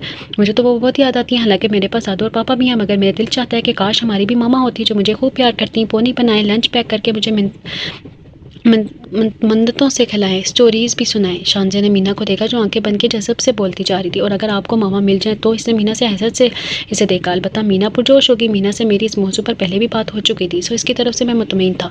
हमें कोई मामा नहीं चाहिए। स्टेप मामा गंदी होती है, मारती हैं, क्रूअल और अनसेंसिटिव होती हैं। पलवशा ने गुस्से से ये बात रद्द कर दी। जी नहीं, स्टेप मामा गंदी नहीं होती, ना ही क्रूअल और ना ही अनसेंसिटिव होती हैं। नीली खाला अच्छी नहीं है ना भाई? मीना बड़ी सादी और रवानी से भांडा फोड़ गई। नीली खाला का क्या जिक्र? वो मशकूक होकर हमें देखने लगी। नीली खाला हमारी मम्मा बनेगी, मुझे भाई ने बताया। वो तकरीबी लहजे में बोली थी। अब्बास भाई, ये मीना क्या कह रही है? मीना के मुकाबले में वो होशियार थी और परियों में आज ये बात, फिर यूं भी आज ये बात हम इनसे कहने वाले थे। सो मैं इसके करीब जाकर बैठ गया और नरमी से बोला, मीना ठीक कह रही है विशी मेरी बात पर। इसने बेयकीनी से मुझे देखा। तुम्हें ये बात बुरी लगी है क्या? तुम्हें नीली खाला पसंद नहीं? बोलो विशी, मेरी बात का जवाब दो। इसकी मुसलसल खामोशी पर मैंने इसरार किया। वो फिर भी चुप बैठी रही। विशी गुड़िया, मैं क्या पूछ रहा हूँ? मेरे दोबारा इसरार करने पर इसे नज़र उठाकर मुझे देखा, फिर बेबसी से बोली, मुझे पता नहीं, शायद मुझे ये सब सुनकर अच्छा नहीं लगा, या शायद उठकर बोली। इसके जवाब पर चंद लम्हों में इसे देखता रहा, फिर इसके झुके हुए सर को दोबारा ऊपर उठाकर देखा। देखो विशी खाला की मामू से शादी इस घर के मुस्तकबिल के लिए नहायत ज़रूरी है। इस घर की देखभाल को एक औरत की शर्त ज़रूरी है। दादो है नाम? वो एहतजाजन बोली। बेशक नानो है, मगर वो बीमार है। इनकी उम्र आराम की उम्र है। तुम लोगों की देखभाल और घर के कामों को लुक आफ्टर करके वो कितना थक जाती हैं। ऊपर से इनका ब्लड प्रेशर हाई रहता है। वो कब तक ये सब मैनेज करती रहेंगी? फिर कल को तुम लोग बड़ी हो जाओगी, मिसाइल भी हैं, बढ़ेंगे। ऐसे में नानों का कमज़ोर वजूद कब तक सहारा दे सकेगा? मैं नरमी से समझा रहा था। वो खामोश थी, कुछ बोली नहीं। और फिर कल को तुम लोगों की शादियां भी तो करनी होंगी, वो सब कौन करेगा? मैंने शरारती लहजे में पूछा तो दोनों ब्लश कर गई, मगर विशी ने यहाँ भी जिद मानी। आप लोग होंगे ना, और शानज़े आपी भी होंगी, वो कर लेंगे सारे काम। वाह जी वाह, मैं क्यों होगा? मैं तो खुद इस वक्त न जाने किसको प्यारा हो चुका हूँ, और तुम चाहती हो कि मैं सिर्फ तुम्हारी शादी के कामों की वजह से कवारा बैठा रहूँ। लो, खुद तो शादियाँ रचाएंगी और मैं इनके काम करने का रह जाऊँ। शानज़े ने हाथ नीचे आकर चमक कर बोली, और मुझे बेख्तियार हंसी आ गई। फिक्र मत करो, मैं कर लूँगा तुमसे शादी। ये क्या हुआ जो तुम बूढ़ी हो चुकी होगी? मैंने इसे तसल्ली दी, मगर इसे आग लग गई। मुंह धो रखो तुम, मैं क्यों बुढ़ापे में शादी करूँ? अल्लाह ना करे कि ऐसा हो। वो सख्त बुरा मान गई। ज़रमीना ने बेचैनी से पहलू बदला। आप क्या कह रहे थे भाई? अधूरी बात को फिर से वहीं से जोड़ना चाह रही थी। इनकी तरफ मतवज्जा हो गया। तो मैं ये कह रहा था कि इन सब मसाइल से बचने का हल सिर्फ एक है, वो है खाला और मामू की शादी। क्योंकि जब दोनों भी चली जाओगी तो नानू और मामू अकेले रह जाएंगे। फिर इसमें ऐसे में कौन इनकी देखभाल करेगा? बात के इख्तिताम पर मैंने सवालिया नजरों से ने देखा। विशी तसब्बुब का शिकार नजर आती, इसकी समझ में कुछ नहीं आ रहा था। और फिर जब खाला की शादी हम मामू से करवा लेंगे तो तुम्हारी वही आपी भी हमारे साथ आकर रहने लगेंगी। जी आपी, मैंने इन्हें मजीद लालच दिया। दोनों ने बेयकीनी से शानज़े को देखा। सच, ऑफ कोर्स, इसने तसल्ली दी। मैंने बारी बारी सबको देखा। तो फिर क्या ख्याल है, कमांडोज मिशन शुरू कर दे? मैंने खालिस फौजी स्टाइल में पूछा। ऑफ कोर्स, शानज़े और मीना चहकी। और तो मेरी बात पर विशी ने चंद लम्हे सोचा, फिर मुस्कुरा दी। ओके, ये हुई ना बात। और हम मिशन को प्लान करते हैं, और हमारे इस मिशन का नाम है मिलेंगे चलो इश्क लड़ाई। जवाबन शानज़े तेजी से बोलेगी थी। मैं बड़े स्टाइल से इसके सामने हाथ फैलाकर खड़ा हो गया। हाल कहाँ? वो चौंकी। इश्क लड़ाने चलें? इसने इससे खबासत से आंख मारी। बच्चियां खिलखिला कर हंसने लगी। इसने गुस्से से मुझे घूरा और फिर शर्माने लगी। ओह कमीने, अरे भाई, खुद ही पेशकश की थी इश्क लड़ाने की और अब खुद ही गुस्सा हो रही हो। अपना बचाव करते हुए मैंने दुहाई दी। जलील, वो तो मैंने मिशन का नाम तजवीज़ किया था। तुम जैसे भोंगे से मैं मरकज़ में मर कर भी इश्क ना लड़ाऊं। इसने मुझे छुड़ाया। हद्दे अदब लड़की, तुम मेरे यानी के बाद सफ़र की तौहीन कर रही हो। मैं 6 फुट 2 इंच हैंडसम डैशिंग लड़का तुमको भोंगा नजर आता हूँ? गुस्ताख, तुम्हें इसकी सज़ा दी जाएगी। मैंने फ़ौरन जलाली लहजे में से कहा। बड़े इत्मीनान से मुझे देखने लगी थी। सज़ा? और तुम तो ओके जो खुद एक सज़ा हो। इसने बड़ा मजाक उड़ाया। मैं फ़ौरन संगीन शक्ल बनाई इसकी तरफ बढ़ा। फिर ऐन इस पर झुकते हुए बोला, सज़ा तो अब तुम्हें देख कर रहूँगा। ऐसी सज़ा होगी जिसे तुम उम्र भर छुटकारा ना पा सकोगी। मामाई हंसी से इसकी आंखों में झांक कर बोला। इसने फ़ौरन सर उठाकर मुझे स्ताजिया नज़रों में कुछ कहना चाहता, मगर मुझे अपने तरफ घूरता पाकर चुप हो गई। बच्चियाँ बड़ी दिलचस्पी से सारा मंजर देख रही थी। मैं हनूस इसकी तरफ गौर से गहरी निगाहों से देख रहा था। वो चंद लम्हे तो बर्दाश्त करती थी, फिर झंझलाकर चिल्ला उठी, क्या मुसीबत है? ऐसे क्यों मेरे साथ पकड़े घूरे हो? इसके घबराए हुए लहजे और फीके चेहरे को देखकर मैं बेसाख्ता कहका लगा बैठा। मेरे कहके में बच्चों की खिलखिलाहट भी शामिल होगी। मेरे कहके पर इसने अपनी खजालत मिटाने को मुझे 3-4 मुहस्सिब अलक़ाबात से नवाजा, मगर मुझ पर कोई असर न हुआ और ना ही मेरी मुस्कुराहट कम हुई। अगली सुबह हमने मिशन डबल एम की तैयारी शुरू कर दी। मेरे पास 2 हैंडसेट थे, एक सिम भी स्पेयर थी। ये सिम जहांगीर भाई के दोस्त की थी जो उन्होंने भाई को दी थी। फिर पाकिस्तान से शादी के बाद जाते हुए भाई ने ये सिम मुझे दे दी थी, जो अब तक यूं ही बेमुसरफ पड़ी हुई थी। अब मैंने वही काम मोबाइल में लगा दी। ये नंबर किसके पास नहीं था? शानज़े ने अपनी दोस्त के साथ मिलकर बहुत सारे विशिंग कार्ड्स बनाए थे और इन पर मुख्तलिफ इशारों नज़में भी लिखवाई थी, और हम तैयार थे मिशन को शुरू करने के लिए। अगली सुबह जब मामू वॉकिंग के लिए निकल रहे थे, इन्हें गेट पर एक कार्ड और फूल पड़ा मिला था। वो ठट के फिर के सुबह का मलका सब्ज रंग का कार्ड उठाकर उलट पलट कर देखा कि कहीं कोई नाम पता नहीं था। फिर दोस्त इधर आओ, उन्होंने माली को आवाज़ दी जो फूलों को पानी दे रहा था। वो फ़ौरन दौड़ आया। जी साहब, ये कार्ड और फूल यहाँ किसने रखे हैं? इनके सरसार पर माली ने लालमी का इजहार किया। मैंने तो जी मैं अभी आपके हाथ में ही देखी है जी। वो मासूमियत से बोला। अच्छा ठीक है, ये अंदर जाकर रख दो। कार्ड और फूल के हाथ में थमाकर वो खुद गेट अबूर कर गए। मैं जो गेट पर हो रही सारी कार्रवाई अपनी बालकोनी में खड़ा देख रहा था। फ़ौरन नीचे उतरा। लॉन्च में फिर दोस्त के करीब पहुंचकर जो कार्ड और फूल मेज़ पर रख रहा था। इन्हें शक तो नहीं हुआ? बिल्कुल नहीं अब्बास भाई, मैंने ऐसी ज़बरदस्त अदाकारी की कि इन्हें मुझ पर ज़रा भी शक नहीं हो सका। बड़े फ़ख्र से बोला। मैंने तिरछी नज़रों से इसे देखा। खबरदार आइंदा भी ऐसी अदाकारी करना, क्योंकि ये तुम्हारे लिए मुश्किल काम नहीं है। मैंने तंज किया जो कि इसे समझ ना आ सका। बेफिक्र है साहब, वो तो मैं रहूँगा, और अगर तुमने भांडा फोड़ दिया तो तुम्हारी होने वाली जोजा नसरीन को तुम्हारे सारे मोबाइल अफेयर्स की खबर कर दूंगा। मैंने धमकाने वाले लहजे में खबरदार किया तो अपने कानों को हाथ लगाने लगा। तौबा करें जी, मेरे क्या मजाल जो ऐसा करूँ? मैं कोई पागल थोड़ी हूँ। अच्छी बात है। मैंने सारे लाकर वो चीज़ें उठाई, मामू को स्टडी में रख दिया। नाश्ता करके मैं लॉन में आया तो शानज़े चली आई। हाय अब्बास, क्या बना, कैसा रहा? हाल अहवाल पूछने के बजाय वो बेसब्री से बोली, एकदम परफेक्ट। तुम अपनी सुनाओ, खैर हो रही है? वहाँ भी काम हो गया है? वो हंसी तरह मुझे अपना कारनामा सुनाने लगी। मैं नरम निगाहों से धूप में देखता इसका शादाब चेहरा देखने लगा था। मेरी महबीयत इसकी आवाज़ से टूटी जो जानिब को मुड़ी थी। हाय चलती हूँ, कहीं पॉइंट मिस ना हो जाए। हाथ हिलाकर वो तेज़ी से गेट की तरफ जाने लगी। क्यों, तुम्हारी गाड़ी को क्या हुआ? मैंने पीछे से चीख कर पूछा था। सर्विस के लिए दी है, ख़राब है, जाओ। वो भी गेट क्रॉस करते हुए बोली, और फिर मेरी निगाहों से ओझल हलचल होगी। मैं भी अंदर की तरफ बढ़ गया। बात का सारा वक्त मैंने नानो के साथ इनके कामों में हेल्प करते गुजारा। अलबत्ता जब 11 बजे नानो अपने कमरे में चली गई तो मैं टीवी खोलकर बैठ गया। मोबाइल निकाल कर मैंने नीलो खाला का नंबर निकाला, फिर एक अच्छा सा म्यूजिक चैनल लगाया। इस वक्त बहुत अच्छा गाना आ रहा था। मैंने इत्मीनान से इनका लैंडलाइन नंबर डायल किया। 1 2 3 चौथी बेल पर फ़ोन उठा के कहता हेलो। इनकी सुरीली आवाज़ स्पीकर से उभरी थी। मैंने जल्दी से मोबाइल टीवी के करीब कर दिया। जुनेद जमशेद कह रहा था कह दो जो भी मन में आए। वहाँ से वो हेलो हेलो कर रही थी। फिर खामोशी छा गई। मैंने मोबाइल स्क्रीन को देखा, वो अभी तक लाइन पर थी। फिर कुछ देर बाद लाइन डिस्कनेक्ट कर दी गई। मेरा मकसद पूरा हो गया। सो मैं सोफे पर इत्मीनान से बैठकर गाना एंजॉय करने लगा। शाम को मेरी शांसी से मुलाकात हुई। नानो के लिए हलीम लाई थी जो खाला से ने पकाकर भेजी थी। मैं शोर मचाता हुआ लाउंज में चला आया। चलो शांसी कहाँ? मैंने हैरत से मेरी तरफ देखा। मैं इसकी हैरत की खातिर नमे लाते हुए सबका लहजे में बोला तुम चलो तो बताता हूँ। जाऊँ कहाँ बताओ तो सही। वो सिच हो गई थी। मैंने अफसोस से इससे देखा। फिक्र मत करो, ज़रूरी बात करनी है तुमसे। नानो के सामने ऐसी बात पे इसका मुंह सुर्ख हो गया। वो खा जाने वाली नज़रों से मुझे देखने लगी। आवाज़ क्या जल्दी मचाई हुई है, बच्ची को सांस तो लेने दो। नानो ने खुफकी से मुझे टोका। फिर शांति से बोली नीलो को कहो कि मेरी तरफ चक्कर लगाए ना, वो तो मेरे लिए ईद का चांद हो गई है। फिक्र मत करें दादू, मैं आपका पैगाम मनोवन पहुँचा दूंगी। शांसी ने तसल्ली दी। मैं बड़े सब्र से इन खवातीन की गुफ्तगू सुन रहा था। खातून अगर आप अपनी बात कर चुकी हूँ तो चलें। पिलाकर मेरे सब्र का पैमाना लबरेज हो गया। मैं चबा चबा कर बोला था। वो मेरे तेवर देखकर उठ गई थी। बाहर लॉन में आकर वो बेनियाजी से बोली जी तो अब क्या बात है? अदब से। मैंने फ़ौरन टोका। फिर इसे मिशन के लिए हिस्से के बारे में आगाह करने लगा था। वाकई अगर जल्द मतलूबा नतीजे चाहते हैं तो आइडिया तुम्हारा अच्छा है। इसने सोचते हुए तायद की। फिर चौंकी।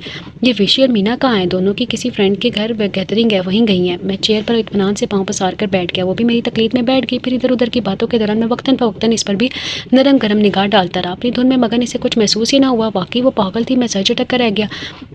मामू को अगले दिन फिर फूल और कार्ड मिले थे। फिर दोस्त ने हस्बी आदत लाइलमी का इजहार किया। इस दिन भी मामू इग्नोर करके, मगर जब इन्हें मुसलसल फूल और कार्ड मिलते थे तो चौंक के। इस दिन भी वो हल्के नीले कार्ड खोल रहे थे और आज पहली दफ़ा कार्ड पर खूबसूरत हैंड राइटिंग में शेर लिखा हुआ था जो बात कह नहीं सकता। इसे मैं फ़र्ज़ करता हूँ, चलो मैं फ़र्ज़ करता हूँ मुझे तुमसे मोहब्बत है। From soulmate. चली नीचे झिली हुर्फ में लिखा ये नाम इन्हें उलझा गया था उन्होंने। चलना मैं सोचा। फिर कार्ड और फूल माली को थमाकर वॉकिंग के लिए चले गए। मैं जो रोज़ाना की तरह ये मंजर बालकोनी से देख रहा था, कमरे में जाकर लंबी तान कर सो गया। 11 बजे हस्बे मामूल मैंने नीली खाला को फ़ोन मिलाया और मेरे दिल के चैन आए मेरे दिल को दुआ कीजिए सुनाकर सोचने लगा कि हफ्ते से ज़्यादा तो हो ही गया। ये सारा सिलसिला शुरू किया। अब तो इन पत्थरों में झोंक पढ़नी चाहिए। शांसी ने भी मुलाकात होने पर बताया था कि खाला ने शिकायत किया है कि डंप कॉल्स पर किसी के तंग करने की। अब्बास अब्बू भी किन चक्करों में पड़ गए हैं। मैं ठंडी आ पड़ कर रह गया। इस वक्त मैं कंप्यूटर से नीली खाला को सीक्रेट एडमायर के नाम से मेल कर रहा था। शांसी मेरे सर पर खड़ी हदायत दे रही थी। अच्छी किस्म की गज़ल होनी चाहिए जिसे पढ़कर खाला जल्द से पिघल जाए। मसलन ये लिखो कि ए जाने मन तुम्हारे बगैर मैं अधूरा हूँ। मेरे फेफड़े जवाब दे गए हैं। तुझे पुकारते पुकारते दिमाग का खलल भर गया है। फ़राक की रातें नागिन की तरह डसती और मुझे एंटी फ्राक टीके लगवाने पड़ रहे हैं। मैंने इसका मजाक उड़ाया, बुरा मान गई। मैंने अब ऐसे फजूल बातें ना लिखने को नहीं कहा। कोई खूबसूरत रोमांटिक बात लिखो। इसकी बात पर मैंने आंखें फाड़ कर इसे दिखा। रोमांटिक? तुम्हें पता है रोमांटिक बातें कैसी होती हैं? वो ना बड़ी आई रोमांटिक। मैं बड़ा कर रह गया था। तुम्हें क्या हो गया है? मेरे जले कट्टे लहजे पर वो हैरान रह गई। कुछ नहीं। मैं मुंह फुलाकर कीबोर्ड पर उंगलियां चलाने लगा। यहाँ तो चिराग तले अंधेरा था। मैं दिलों को मिलाने की कोशिश कर रहा था और खुद किसी को। इधर तू संदल का पेड़ है, मैं खुशबू का चाहने वाला, मैं एक बरक्स परिंदा, मेरा सफ़र अनजाना। मेरे चेहरे पर लिखा है एक उजाला ख्वाबों जैसा। तुझको छुओं तो मुझ पर बरसे रंग गुलाबों जैसा। तेरे जिस्म की महकती मिट्टी से लिपटूं, एक समंदर धूप को ओढ़ूं और सो जाऊं। पहले फूल बनूं फिर पत्थर हो जाऊं। खट की बोर्ड पर उंगलियां चलाते हुए मैं लिख रहा था। नज़म मुकम्मल होने के बाद मैंने शांसी को देखा। कैसी लगी? अच्छी है, बहुत खूबसूरत। इसने दिल से दाद दी। मैं गर्दन अकड़ाए सेंड करने लगा था, मगर इसका बाकी का जुमला सुनकर मेरा दिमाग भग से उड़ गया। वैसे इसका मतलब क्या है? हाय तेरा क्या बनेगा ये दिल? मैं बेचारगी से आप भरकर रह गया। फिर इसे देखा जो मुंतज़िर निगाहों से मुझे देख रही थी। तुम बस शीला की जवानी और मुन्नी बदनाम हुई टाइप की चीज़ें सुना कर रही है। बाज़ोक शायरी तुम्हारे बस का काम नहीं है। मैंने बड़े मीठे लहजे में तंज किया, मगर इधर हनूस असर ना। वॉल्टा वो जोर से बताने लगी। तुम ठीक कह रहे हो अब्बास, रेली ये शायरी तो मेरे सर पर से गुजरती है। मैट्रिक तक बड़ी मुश्किल से पढ़ी थी। तुम्हें पता है मेरी उर्दू में कितने मार्क्स आए थे? 40। अपने करना पर वक़्त पर मुस्कुरा रही थी। मैं इसे देख कर रह गया। वो मज़ीद गुल अफशानियाँ कर रही थी। मैं बार आप बढ़ता कंप्यूटर शट डाउन करके इसकी तरफ मुड़ा और तन्हा लहजे में बोला, तो अब उनको तुम क्या गाने में सुनोगी? हाँ तो अब उन्हों को। मेरी बात पर इसने परेशानी से मुझे देखा, फिर हंसने लगी। हाय अब्बास, वाकई मुझे तो शायरी आती ही नहीं है। बस इकबाल की लब पर आती है दुआ बन के तमन्ना, मेरी ही ज़ुबान आती है और ये तो लिखने से रही। प्लीज़ हेल्प करोगे ना मेरी? इसने इस तरह मुझे देखा, मुझे इस पर तरस आ गया। कुछ अकड़ भी दिखाई। ठीक है, मैं तुम्हें चंद अच्छी सी नज़में लिख दूंगा, तुम रोज़ मेल कर दिया करना। मैंने कमाल इस सखावत का मुजाहरा किया। Thank you Abbas, I am very grateful to you. तुम बहुत अच्छे हो। वो यूँ कीदतमंदी का इजहार कर रही थी जैसे मैंने इसे नज़में नहीं सदारत का ओहदा दे रहा हो। मैं दिल ही दिल में मुस्कुरा मुस्कुराते। बेवकूफ़ न्याज़मंदी पर मैं दिल ही दिल में मुस्कुरा दिया। खाला ने चाँद रात को मेल बॉक्स चेक किया तो ईमेल पढ़कर इन्हें झटका लगा। ये कौन है? उन्होंने जहन में मौजूद नामों को कंकाला मगर कोई भी नाम क्लिक ना कर सका। सोलमेट के अल्फाज और सीक्रेट एडमायर इन्हें उलझाए लगने लगा था। कई दिन से वो इसी नाम से खत वसूल कर रही थी और आज ये मेल होगा कोई फारिग शख्स, जैसे कोई और काम नहीं होगा। उन्होंने सर झटकर खुद को तसल्ली दी मगर रोज़ाना सुबह शाम आने वाली मेल्स इन्हें अपनी राय बदलने पर मजबूर कर रही थी। वो भी आने वाली मेल इन्हें मजीद परेशानी में मुब्तला कर गई थी। दर्द, दुख, बेकसी और तन्हाई मेरे जीवन के सारे रंग हैं ये। इन रंगों को तुम बदल जाओ और मुझ में ढल जाओ। इंतज़ार की अजियत में मुब्तला सीक्रेट एडमायर। कितनी देर से इस मेल पर नजरें जुमाए वो गहरी सोच में थी। जब भी दरवाज़ा खोलकर शांति अंदर चली आई थी इन्होंने मेल बॉक्स क्लोज कर दिया। क्या हो रहा है खाला? पीछे से बाजू इनके गले में डालकर लाड से बोली। कुछ खास नहीं, आओ बैठो। इसके बाजू गले से निकाल कर उन्होंने इसे अपने पास रखी कुर्सी पर बैठने का इशारा किया। बैठने के लिए नहीं आई, वाहिर अब्बास साहिबा वॉक पर जाने के लिए आपको भी बुला रहा है। वो इनकार करते हुए बोली, सॉरी तुम लोग जाओ, मुझे कुछ ज़रूरी मेल्स करनी है। उन्होंने नरमी से इनकार कर दिया। शांति इनके पीछे पड़ गई। मुझे कुछ नहीं पता, आपको जाना है, बस जाना, चलिए उठे। वो इनके सर पर सवार ज़िद्दी लहजे में बोली, जिद मत करो शान से, तुम लोग जाओ। उन्होंने सरजनिश की मगर खाला शान से अब के वह गुस्से से बोली। वो पाँव पटकती तब करती चली गई। वो जानती थी कि वह नाराज़ होकर गई है मगर इस वक्त अपनी उलझन में थी। बेवकूफ़ पागल वो बढ़ाई। फिर मेल बॉक्स खोल कर इसी ईमेल को देखने लगी। आखिर कौन था जो उन्हें रोज़ाना मेल कर रहा था और आज तो शायरी से हटकर लिखे के जुमले ने परेशान कर गए थे। शान से बाहर आई तो इसका मुंह फुला हुआ था। खाला नहीं आई। बच्चों ने इसका पीछे देखा मगर खाला को ना पाकर नाउमीदी से सर हिला दिया। क्या बनेगा आवाज़? ना ही खाला आने को राज़ी होती है और ना ही आरफीन अंकल अपने कॉल से निकलने को राज़ी हैं। हम कैसे इनकी मुलाकातें करवा सकते हैं? कैसे हमारा मिशन आगे बढ़ेगा? गेट से बाहर निकलते हुए तेज़ आवाज़ में जले दिल के पपोले फोड़ रही थी। चलो हम तो मिल लेते हैं ना। मैंने इसे छेड़ने वाले अंदाज में तसल्ली दी। क्या मतलब है तुम्हारा? वो अचानक ही रुक गई। कमर पर हाथ रखकर लड़ाका अंदाज में बोली, वही जो तुम दिल में सोचती हो और मैं इजहार कर लेता हूँ। मैं बदस्तूर गैर संजीदा था।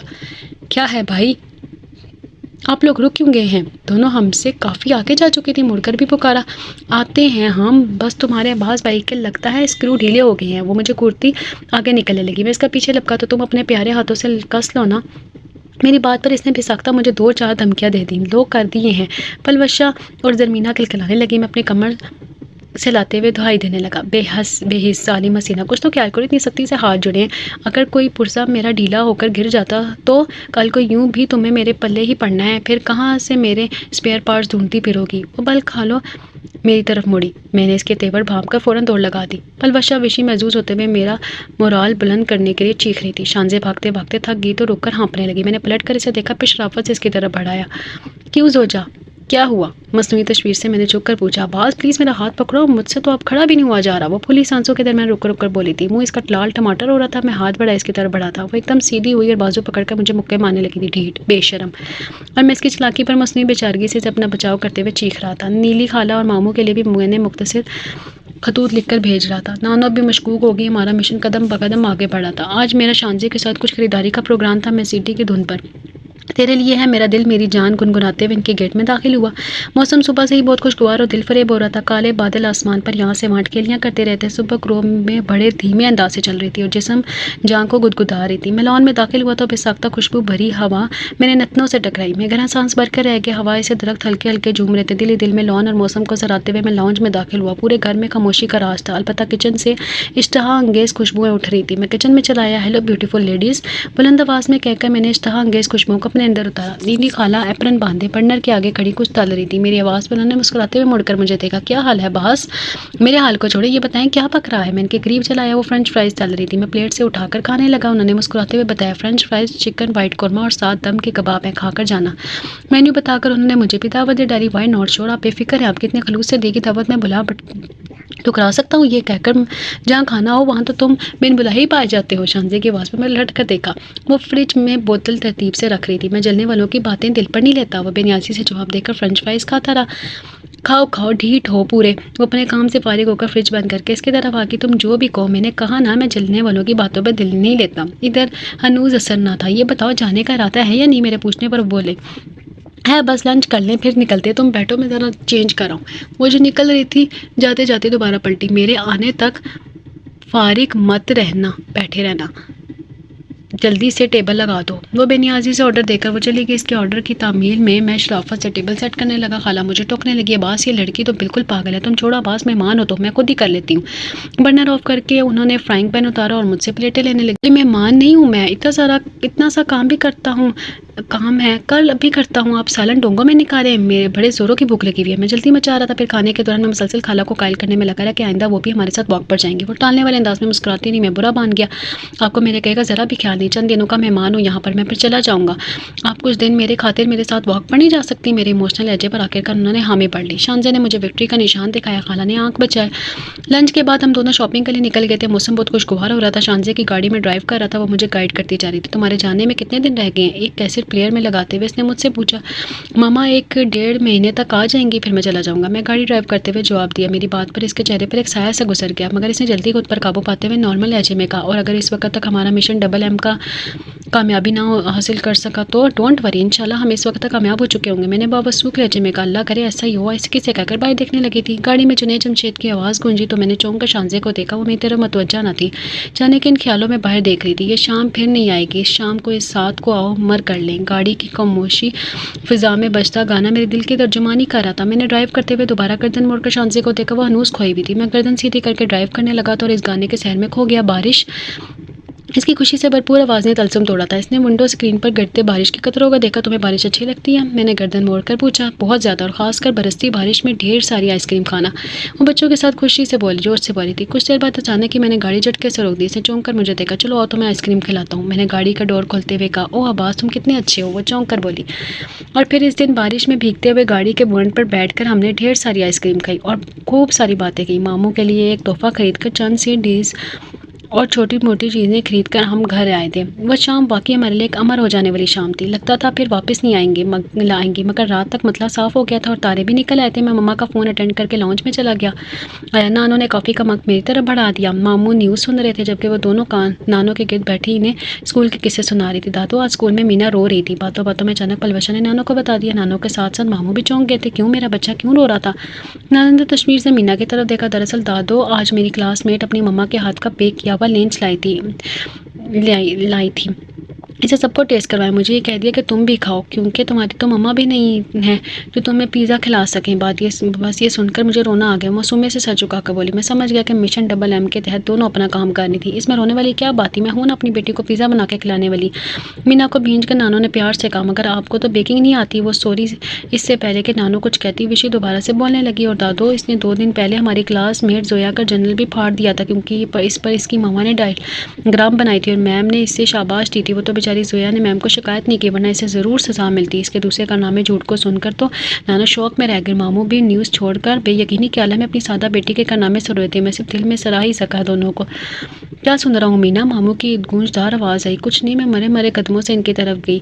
ये सब क्या है? ओ पापा, I want a mother, I need a mother. झुके सर के साथ वो बेमुश्किल अपनी मध्यम आवाज़ में बोली। इसकी बात पर मामू चुप रह गए थे। इसे गहरी निगाहों से देखने लगे थे। You are a grown up child, now understand and now know about the reality के तुम्हारी मम्मा की डेथ हो चुकी है। बड़े जब्त से बोले। आई नो पापा, बट दूसरी मम्मा आ सकती है ना? इसके जवाब पर इनके माथे पर बल पड़ गए थे। पहली दफ़ा औलाद की तरफ से ऐसी सूरत हाल से वास्ता पड़ा था। इन्हें समझ नहीं आ रहा था इसे क्या समझाएं। चंद मिनटों की गंभीर खामोशी के बाद उसकी बातें नज़रअंदाज करके हकीमा लहजे में बोले, जाओ तुम दोनों सुबह फिर स्कूल के लिए उठ नहीं पाओगी। इनके इग्नोर करने पर दोनों मुंह लटकाए गुड नाइट कहती चली गई। इनके जाती नानो शुरू हो गई। देखा अरफीन, मैंने कहती थी ना कि आज इन्हें तो कल इन्हें माँ की कमी महसूस होगी, मगर तुम हमेशा मेरी बातों को नज़रअंदाज करते रहे। मामू ने टीवी ऑफ करके झुंझलाई हुई नज़रों से ने देखा। अम्मा प्लीज़ लीव दिस टॉपिक। और रही बात बच्चियों की, तो 1-2 दिन में फिर से ठीक हो जाएंगी।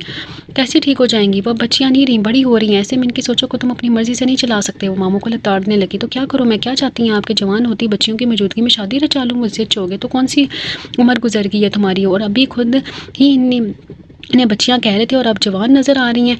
उन्होंने दानों ने इन्हें अड़े हाथों लिया। मामू का लाचार चेहरा देखकर मुझे हंसी आ गई। आरफीन, मैं तुम्हारी माँ हूँ, भलाई चाहती हूँ तुम्हारी। कब तक यूँ ही अकेले रहोगे? आज जवान हो, कल को जब हड्डियों में जान नहीं रहेगी तो किसी सहारे के साथी की कमी शिद्दत से महसूस करोगे। ज़िंदगी यूँ नहीं गुजार जा सकती। वो बड़े दुख से बोले। मगर जब वो बोले तो अच्छा अम्मा, सोने चलता हूँ, शब्बा खैर। सुन भी रहे थे, मगर मैंने क्या कहा? इनके इग्नोर करने पर नानू को गुस्सा आ गया। जी, वो एक लफ्ज़ी जवाब देकर सर झुका कर इनके पाँव लेने लगे। मानो ने इनको प्यार तो कर कर दिया, मगर इनका यूँ नज़रअंदाज करके जाना इन्हें सख्त खटका था। मैंने भरपूर नज़रों से निगाहों से जाते हुए अपने शानदार मामू को देखा। 6 फुट का के साथ सरापा बहुत भरपूर था। वो हमेशा ही ऐसा करता है, समझता है कि मैं दुश्मन हूँ। अब अल्लाह ही समझाए तो समझाए, मैं तो थक गई हूँ। वो बड़बड़ाती रही और मुझे शानजे को फ़ोन करके बताने की बेचैनी लायक होगी। मामू के लिए आने वाले कार्ड्स और फूल नाना को भी मशकूक करने लगे थे। आज मैंने खाला को दावत दी थी शाम की चाय की। वो कल आने का वादा कर गई और रात को मैंने इन्हें मेल किया था। तुमसे मिलने की यूँ खुशी तो है, धड़का भी है, तुम ना आओगी। तुमसे बिछड़ने लगी है ज़िंदगी में खुशी सी लगती है। अब आँखों में इंतज़ार की जोत हम कब से जलाए बैठे हैं। आ भी जाओ कि मुद्दतों से हम अपना दामन फैलाए बैठे हैं। तुमसे मिलने की तमन्ना, जल मिलने वाला सीक्रेट एडमायर। मिलने के बाद मैंने तस्वुर में नीली खाला का चेहरा देखा, जो यकीनन ये पढ़कर उस गज़ब में मुब्तला हो जाएंगी। वहाँ से अपने कमरे में आकर मैं कल होने वाली दावत के बारे में सोचने लगा था, जो कि मैं चाहता था कि खालिस्तान खाला और मामू की हो, बीच में नानो ना हो। सुबह लॉन्च में अकेला बैठा मैं इस उधेड़ बन में था कि नानो को कैसे मंजर से आउट किया जाए कि अचानक ही जहन में चमाका हुआ। मैं विशी को आवाज़ देने लगा, विशी भाई। वो कहीं से नमदार हुई, इधर आओ और जल्दी से बताओ कि नानो के जानने वालों में कौन ऐसा है जो सीरियस बीमार हो। इसका बाजू पकड़ के इसे अपने साथ बैठाया। मेरे सवाल पर इसने क्या मतलब, ओहो मतलब छोड़ो, जो पूछा इसका जवाब दो। मैं झंझलाया। वो सोचने लगी, ओह हाँ आंटी आलिया। इसने चुटकी बजाई, वो बहुत बीमार रहती है।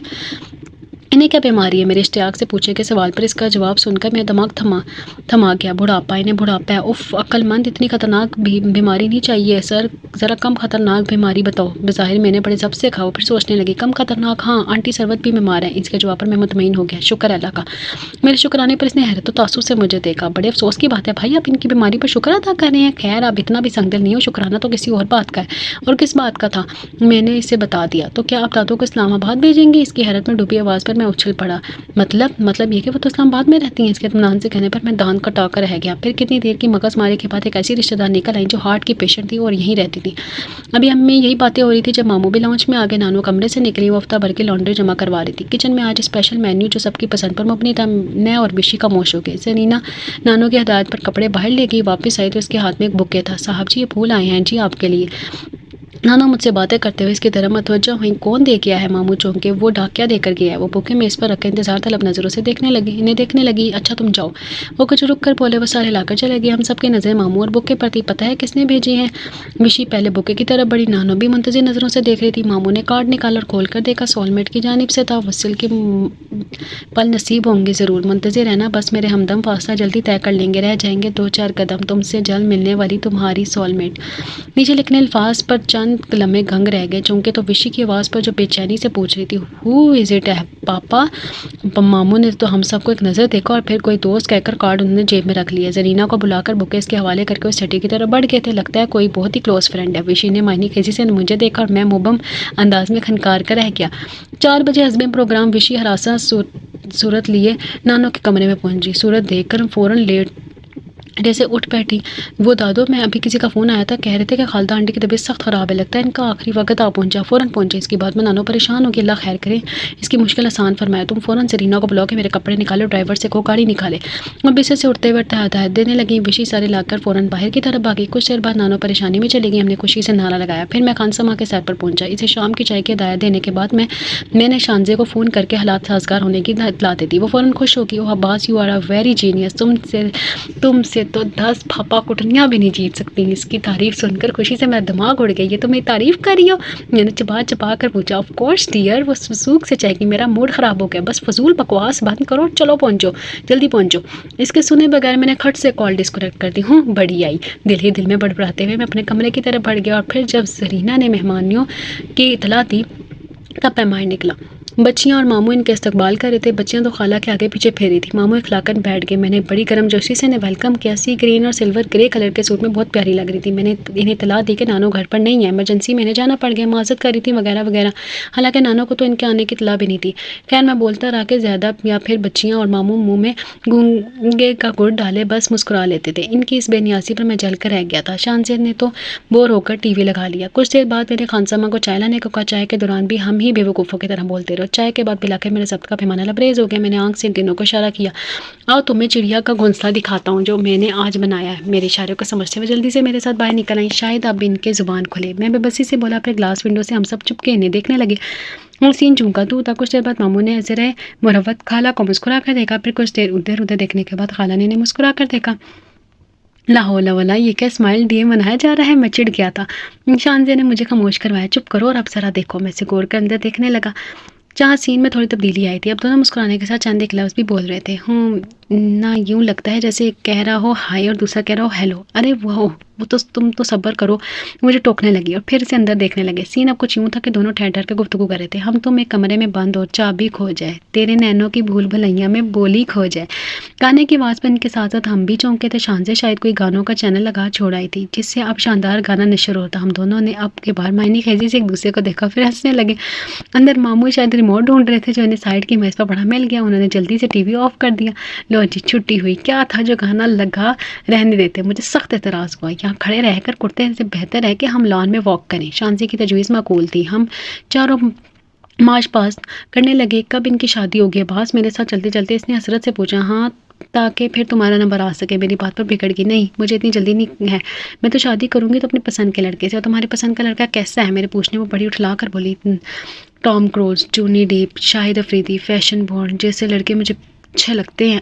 आज वो नाटा टॉम क्रूज और चौड़े मुंह वाला जूनी, और मैं इस सबके ऐप गंवाने लगा था, मगर वो टॉप गई।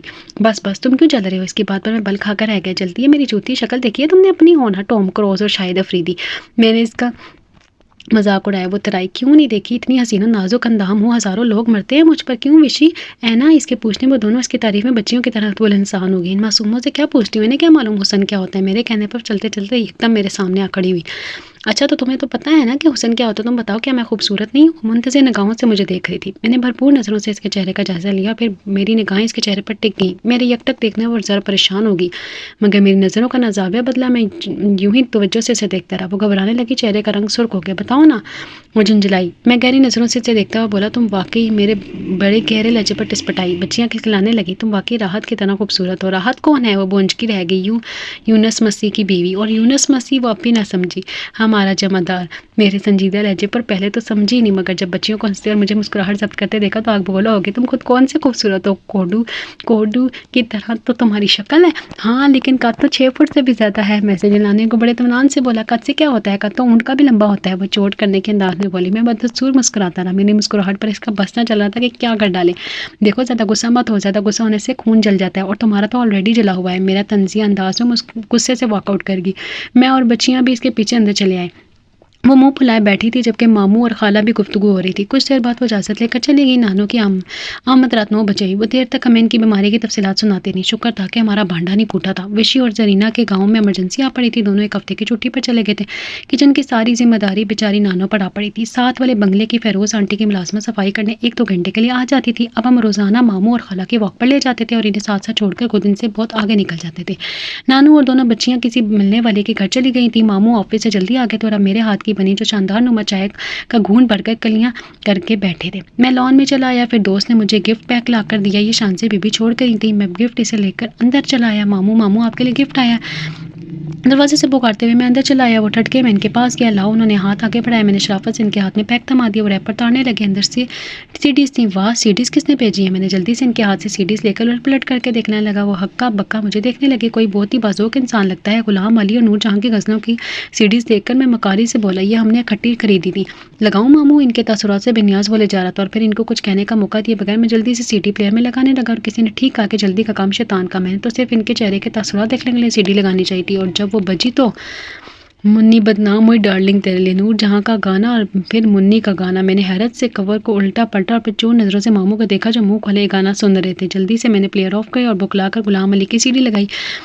पेंदी है बरसात वे न जावे आज रात वे। नसीबो लाल चीख चीख कर बरसात का अंदिया सुधारी थी। किन अखियों से मामू की तरफ देखा। वो बुत बनने की बजाय बड़ी संजीदगी से मुझे देख रहे थे। मुझे नादान होने का एहसास से ला रहे थे। मामू, लगता है गलती से किसी ने गलत सीडीज भेज दी है।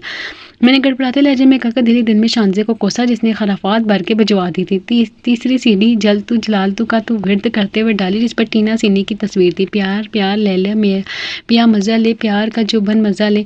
उफ, शांसे में सर पीट कर रह गया। आवाज़ ये सीडी तुम रख लो। मामू की संजीदगी आवाज़ में मैंने मरे मरे अंदाज में देखा। ये तो आपके लिए आई है, ना जाने किसने मेरे ज़ौक़ से मजाक किया है। तुम ही रख लो, मैं इस तरह के गाने नहीं सुनता। वो संजीदा सूट बनाए उठकर चले गए और मैं फ़ौरन गुस्से से भरा वो सीडीज़ उठाई शांजे के घर पहुंच गया। खाला किचन में थी और शांजे लॉन में। ये सब क्या है? मैंने सीडीज़ वाला हाथ इसकी आंखों के सामने लगा के पूछा। इसने हैरत से मुझे देखा। सीडीज़ हैं और क्या है? ये तो मैं इस नकम्मे फिरदौस को दी थी। क्या इसने मामू तक नहीं पहुंचाई? ओह शांजे की बच्ची, तुमने तो हमारे सब किए किराए पर पानी फेर दिया। मैं सर पीट कर रह गया। क्यों, मैंने क्या किया है? तुमने तो खुद ही ये सीडीज मेरे साथ खरीदी थी और कहा था पहुंचाने को। वो खफा होने लगी। हाँ मैंने खुद खरीदी थी, मगर इसमें ये वाले मनूस गाने ना थे। मेरी बात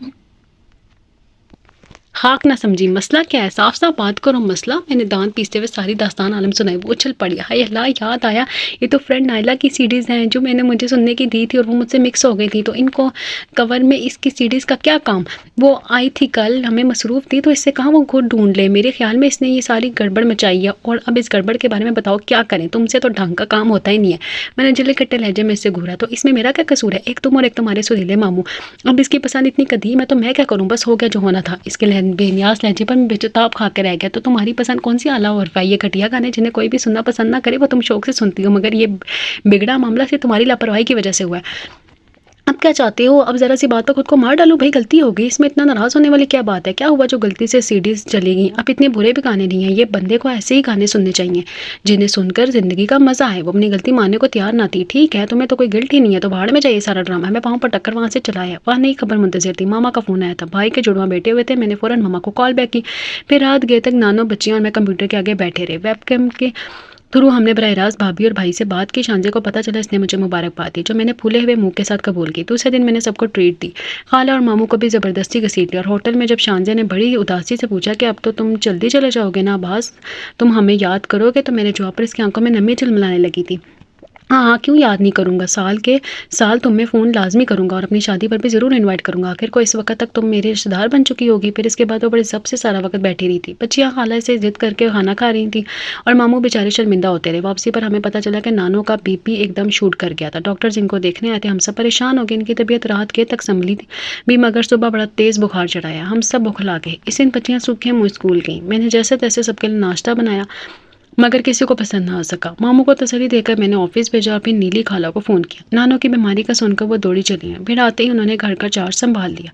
नानो को परहेजी खाना बनाकर उन्होंने दोपहर और रात के लिए भी खाना पका दिया था। मैं इनके ममनून होता रहा और मुझसे खफा कि वो कोई गैर तो नहीं है। शाम तक नानो की हालत भी बिगड़ गई।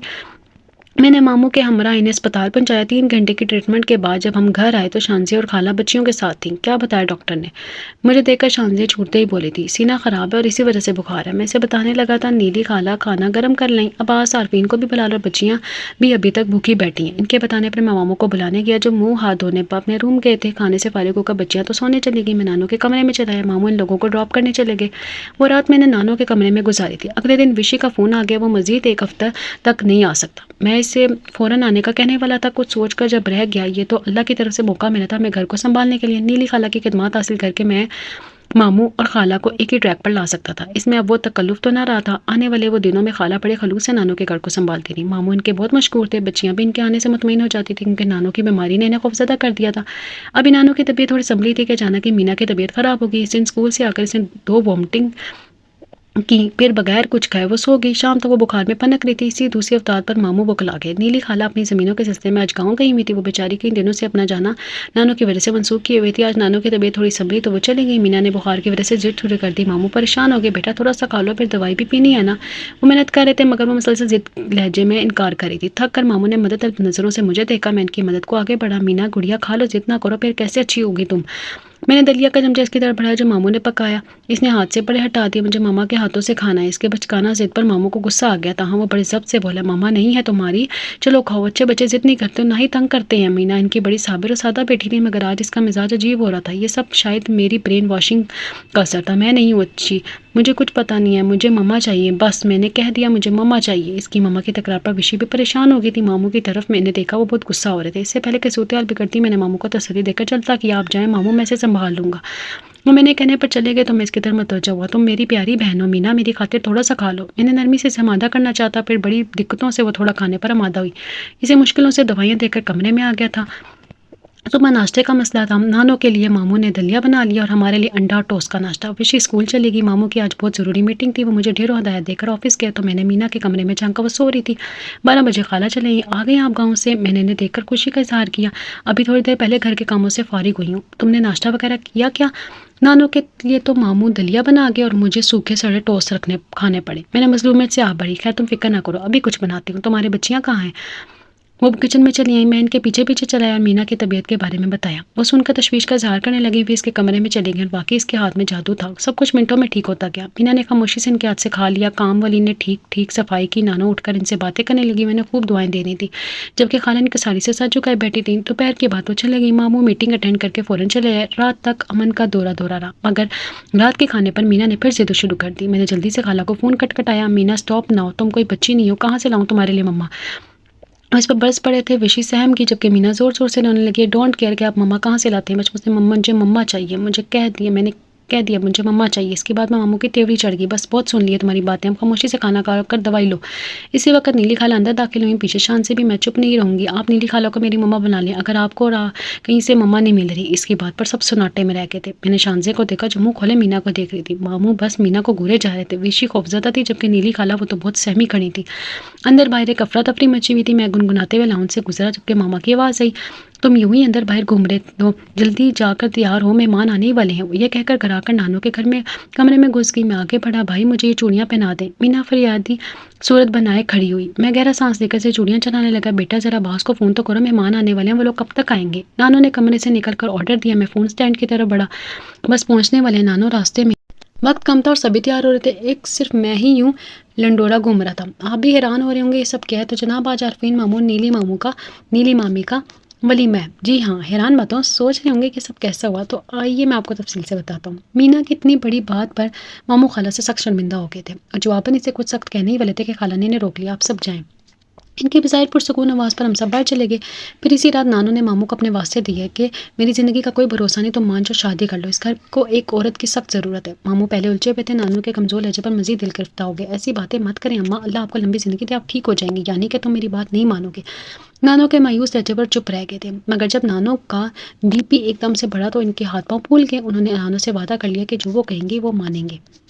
इधर नीली खाला ने वो रात मीना के साथ गुजारी। इसके बाद वो तब तक आती रही जब तक विशी और जरीना ना आ गए, मगर मामू इनका सामना करने से कतराते थे। मम्मा का फ़ोन आया, वो पाकिस्तान आ चुकी थी और मुझे घर आने को कह रही थी। जिस दिन मुझे जाना था उस रात मैं अपने कमरे में खड़ा पैकिंग कर रहा था जब वो अहमक फिरदौस कार्ड्स पकड़े चलाया। साहब जी आप तो जा रहे हैं, मैं इन कार्डों का क्या करूं। मैंने एक नज़र कार्ड्स पर डाली, फिर इसे देखा, ये तुम अपने मंगेतर को दे देना। और मेरी बात पर खुशी खुशी कार्ड्स उठाए बाहर चला गया। मगर रात को होने वाली पेशी ने मुझे चकरा कर रख दिया। वो अहमक ये कार्ड्स उठाए मज़े से जा रहा था। जब मामू से इसका सामना हुआ, इसके हाथ में पकड़े कार्ड्स इनको चौंका के फिर कुछ थोड़ी सी तफसीर सी हुई, इसने मुझे कुछ उगल दिया। इधर जिस रात मीना ने सबके सामने नीली खाला से शादी की बात की थी, इसी रात नीली खाला ने नरमी और शफकत से इसे हमारा राज उगलवा लिया था। मीना इनकी मोहब्बत और अपनी सादगी में सब कुछ बता की थी और जब मैं इनकी अदालत में खड़ा था तो दोनों बहुत संजीदा तासुरात लिए मुझे देख रहे थे। इन सब का मकसद क्या था? वो मामू में डरार का फिर अचानक ही जुर्रत से बोलना शुरू हो गया। मामू मेरा मकसद ऐसे दो इंसानों को नॉर्मल ज़िंदगी की तरफ लाना था जो बेज़ाहिर अपने खोल में बंद थे और अपने प्यारों को अजियत पहुंचा रहे थे, जो समझते थे कि वो अपनी दुनिया में खुश व मगन है, जो दुनिया दिखावे को मुतमईन नजर आते थे, मगर दर हकीकत वो खुद गर्ज व बेहिस थे। मेरी बात पर दोनों ने हैरत ने मुझे देखा। मैं इनके तासुरात से बेनियाज बोलता रहा। जी हाँ, आप दोनों बेहिस हैं जिन्हें अपने प्यारों की परवाह नहीं, जो इनकी अधूरी, तन्हा और नामुकम्मल ज़िंदगी देखकर दुखी हैं। आप दोनों खुद गर्ज और खुद फरेबी के खोल में बंद ये समझते हैं कि आपका फैसला ही दुरुस्त है और आप अपनी अकेली दुनिया में खुश हैं, मगर नहीं, आप दोनों ही गलत हैं। मेरी जज्बाती आवाज़ का गला मामू ने घोटा तो जनाब जो कुछ आप करते फिर रहे हैं वो दुरुस्त था? वो तंजिया लहजे में पूछ रहे थे। आप दो गैर जज्बाती बंदों के जज्बात दुभाने के लिए सब करना तो मजबूरी थी। मेरे टाई से बोला, तुम्हारे ख्याल में इन हरबों से तुम हमारे जज्बात में हलचल मचा रहे थे? यकीनन, बल्कि बची भी थी। क्यों नीली खाला, आप भी इसमें मुब्तला नहीं हो गई थी? मैंने एकदम इनसे पूछा। वो सहमी सहमी सी थी। तुम इन्हें छोड़ो, मुझे बताओ इन खराफात से तुम्हें क्या हासिल हुआ? मामू ने इन्हें खामोश करवा के मुझसे पूछा। ये ना इंसाफ़ी है, मेरे साथ शानजे भी इसमें शामिल थी, इससे भी जवाबदेही करें। मैंने एहतजाज किया, इससे तो मैं घर जाकर अच्छी तरह समझ लूँगी। खाला ने संगीन लहजे में कहा। मैं दिल में खुश हो गया। आप क्या कहते हो? मामू का सवाल अनूस था। चंद लम्हों के खामोशी के बाद मैंने मजबूत लहजे में कहा, अगर आप दोनों को बुरा लगा तो आई एम सॉरी, मगर मुझे इस पर कोई गलती नहीं है क्योंकि मेरा मकसद नेक और नीयत साफ थी। ये सब मैंने खलूस दिल से किया था नानो, शानजे और मीना विशी के लिए। मेरी बात पर मामू मुझे गहरी नज़रों से देखते रहे। नीली खाला किसी सोच में गर्क थी। कितने लम्हों की खामोशी के बाद वो बोले, तो ये ओके जाओ तुम, और मैं निकल गया। फिर सबको उदास छोड़कर खुद बोझल दिल लिए किरची किरची हो गया। यहाँ आने के बाद दिन बहुत फीके फीके गुजर रहे थे कि अचानक नानो के फ़ोन ने धमाका कर दिया। नानो ने शादी के लिए रजामंदी दे दी थी। फिर सब कुछ होता चला गया। मामा का बस न चल रहा था कि उड़कर पहुंच जाए। जहांगीर भाई का फ़ोन आया कि वो जल्द आने वाले हैं, शादी के इनके आने पर की जाएगी। वहाँ से शानजे की फैमिली आ रही थी। शादी की रसूमात पर मेरा मामू से अच्छा खासा झगड़ा हुआ, वो मेहंदी की रस्म के खिलाफ थे, बकौल इनके कि अब इस उम्र में ये रस्म करते वो अच्छे थोड़ी लगेंगे। वहाँ से शांजी की खाला से बहस हुई, जो खुद भी इस रस्म के हक में ना थी। फैसला ये हुआ कि ये रस्म नहीं होगी। कल मामू की बारात थी और आज इनका वलीमा, और अब वो अपनी ज़ोजा मोहतरमा नीलोफर को पॉलर से लेने गए थे और जल्दी जल्दी तैयार होते मैं सोच रहा था कि लगे हाथों में बंगनी करवा लूँ। ब्लैक 3 पीस फ्रेंच कॉफर के सूट में मैं बहुत हैंडसम लग रहा हूँ माशाल्लाह। अब आज जल्दी से आरफीन को फ़ोन करो, कहाँ रह गए ये लोग। मामा दरवाजे से सर अंदर घुसाकर बोली, फिर इसी उजलत में चलेगी। मैं सोच रहा हूँ कि कैसे मामा है मेरी, जो अपने इतने खूबरू बेटे पर कोई दम फूंक ही मार कर नहीं गई। तकरीब अपने अरूज पर थी। नीली मामा मामू के साथ बैठी शानदार लग रही थी। बच्चियां इनके इर्द गिर्द मंडला रही थी, जबकि शान से सी ग्रीन लॉन्ग शर्ट और गोल्डन कलर के बेल बॉटम में काम से भरा दुपट्टा संभाली इधर से उधर चकराती फेरी थी। मेरी नज़रें इस पर थीं जब अचानक बच्चों से बेजार फौजिया भाभी ने छोटा बाबर मेरी गोद में लिटा दिया। ज़रा सा संभालो, कुछ करने ही नहीं दे रहा मुझे। मैं इस इफ्तार पर बुकला गया। मुझे कुछ कहने का मौका दिए बगैर वो स्टेज के जाने पड़ गई। पीछे री नहीं करता बाबर फिर मेरे पास रुक रह गया। भाभी मैंने दुहाई दी मगर कोई सुनवाई नहीं हुई। सब्र यार, मुझे भी तो देखो। जहांगीर भाई इसने पीछे से मेरे कंधे पर हाथ रखकर तसल्ली दी। खैर अपनी तो बात ही मत करनी, ये आपका ही अपना कारनामा है। मैंने जलकर बच्चों की तरफ इशारा किया। उन्होंने फलक शगाफ का लगाया, तो तुम भी ऐसे कारनामे कर, तो तुम पर कोई पाबंदी थोड़ी है। शांति को तलाश करने दो, मेरे कारनामों करने वाले भी मुझे दिखाई नहीं दे रही। मैंने मतलाशी नज़रों से देखा तो भाई समझकर मुस्कुरा दिए। अरे शांजे इधर तो आओ ना ज़रा। भाई ने दूर खड़ी शांजे को बुलाया। वो चली आई। जी भाई तुम दोनों कब कारनामे करने वाले हो? क्योंकि अब्बास को तो बहुत ही जल्दी है। इनकी शरारती लहजे को खाक ना समझी। कौन से कारनामे भाई? इससे पहले कि भाई मजीद गुलफशानी करते मैं चीख पड़ा। वहाँ से वे चले गए। शांजे ने हैरत से मुझे देखा। जहांगीर भाई क्या कह रहे थे? जो भी कह रहे थे तुम्हारे समझने का नहीं है। तुम ये बताओ कि अभी तुम्हारी पसंद वही है टॉम क्रूज वाली वगैरह? मेरे कहने पर बड़े फखर से मुस्कुराई। बिल्कुल, तो फिर मेरा क्या बनेगा? मेरी पसंद तो यूनुस मसीह की ज़ोजा है, जो तुमसे हूबहू मिलती है। मेरी बात पे इसका मूड बिगड़ गया है। हाँ तो कर लो इससे शादी। मैंने तो रोका थोड़ी। इसका मतलब है तुम राजी हो? मतलब वो त्योरी चढ़ा कर बोली। मतलब ये कि इसकी सूरत तुमसे मिलती है और वो तो शादीशुदा है। अब सिर्फ तुम ही बचती हो, तुम्हें कोई तराज भी नहीं है। आवाज़ तुम बहुत ही कमीने हो। मेरी बात पर खफा खफा नजर आने लगी। जैसा भी हो अब तो तुम्हारा हूँ। मैंने खबासत जैसी आंख मारी और अचानक ही मुझे मारने को लपकी थी, मगर इर्द गिर्द लोगों का ख्याल आते ही रुक गई। मैं इसकी बेबसी पर खुलकर हंसने लगा था, मगर अचानक ही बाबर के रोने की आवाज़ सुनकर इस पर झुका। कुछ देर इसे पकड़ो, भाभी भी मुझे क्या काम सौंप गई हैं। मेरी इल्तिजा पर वो मज़े से बोली, तुम ही संभालो। अच्छा है अभी से प्रैक्टिस हो जाएगी। बात करने के बाद इसे एहसास हुआ था कि वो क्या कह गई है। मेरी मायने खेज मुस्कुराहट में इसकी शर्मीली हंसी भी शामिल हो गई थी, जबकि नन्ना बाबर सब बातों से बेखबर हलक फाड़ रहा था। आज की रात वाकई रंगों में डूबी रात थी, जो मेरी ज़िंदगी को खुशी का रंग देगी थी। नावल का नाम था कोई लम्हा मोहब्बत, अस्कलम ज़ेब सदफ। नावल का नाम चैनल के डिस्क्रिप्शन बॉक्स में भी मौजूद है, तो वहाँ से भी पढ़ सकते हैं।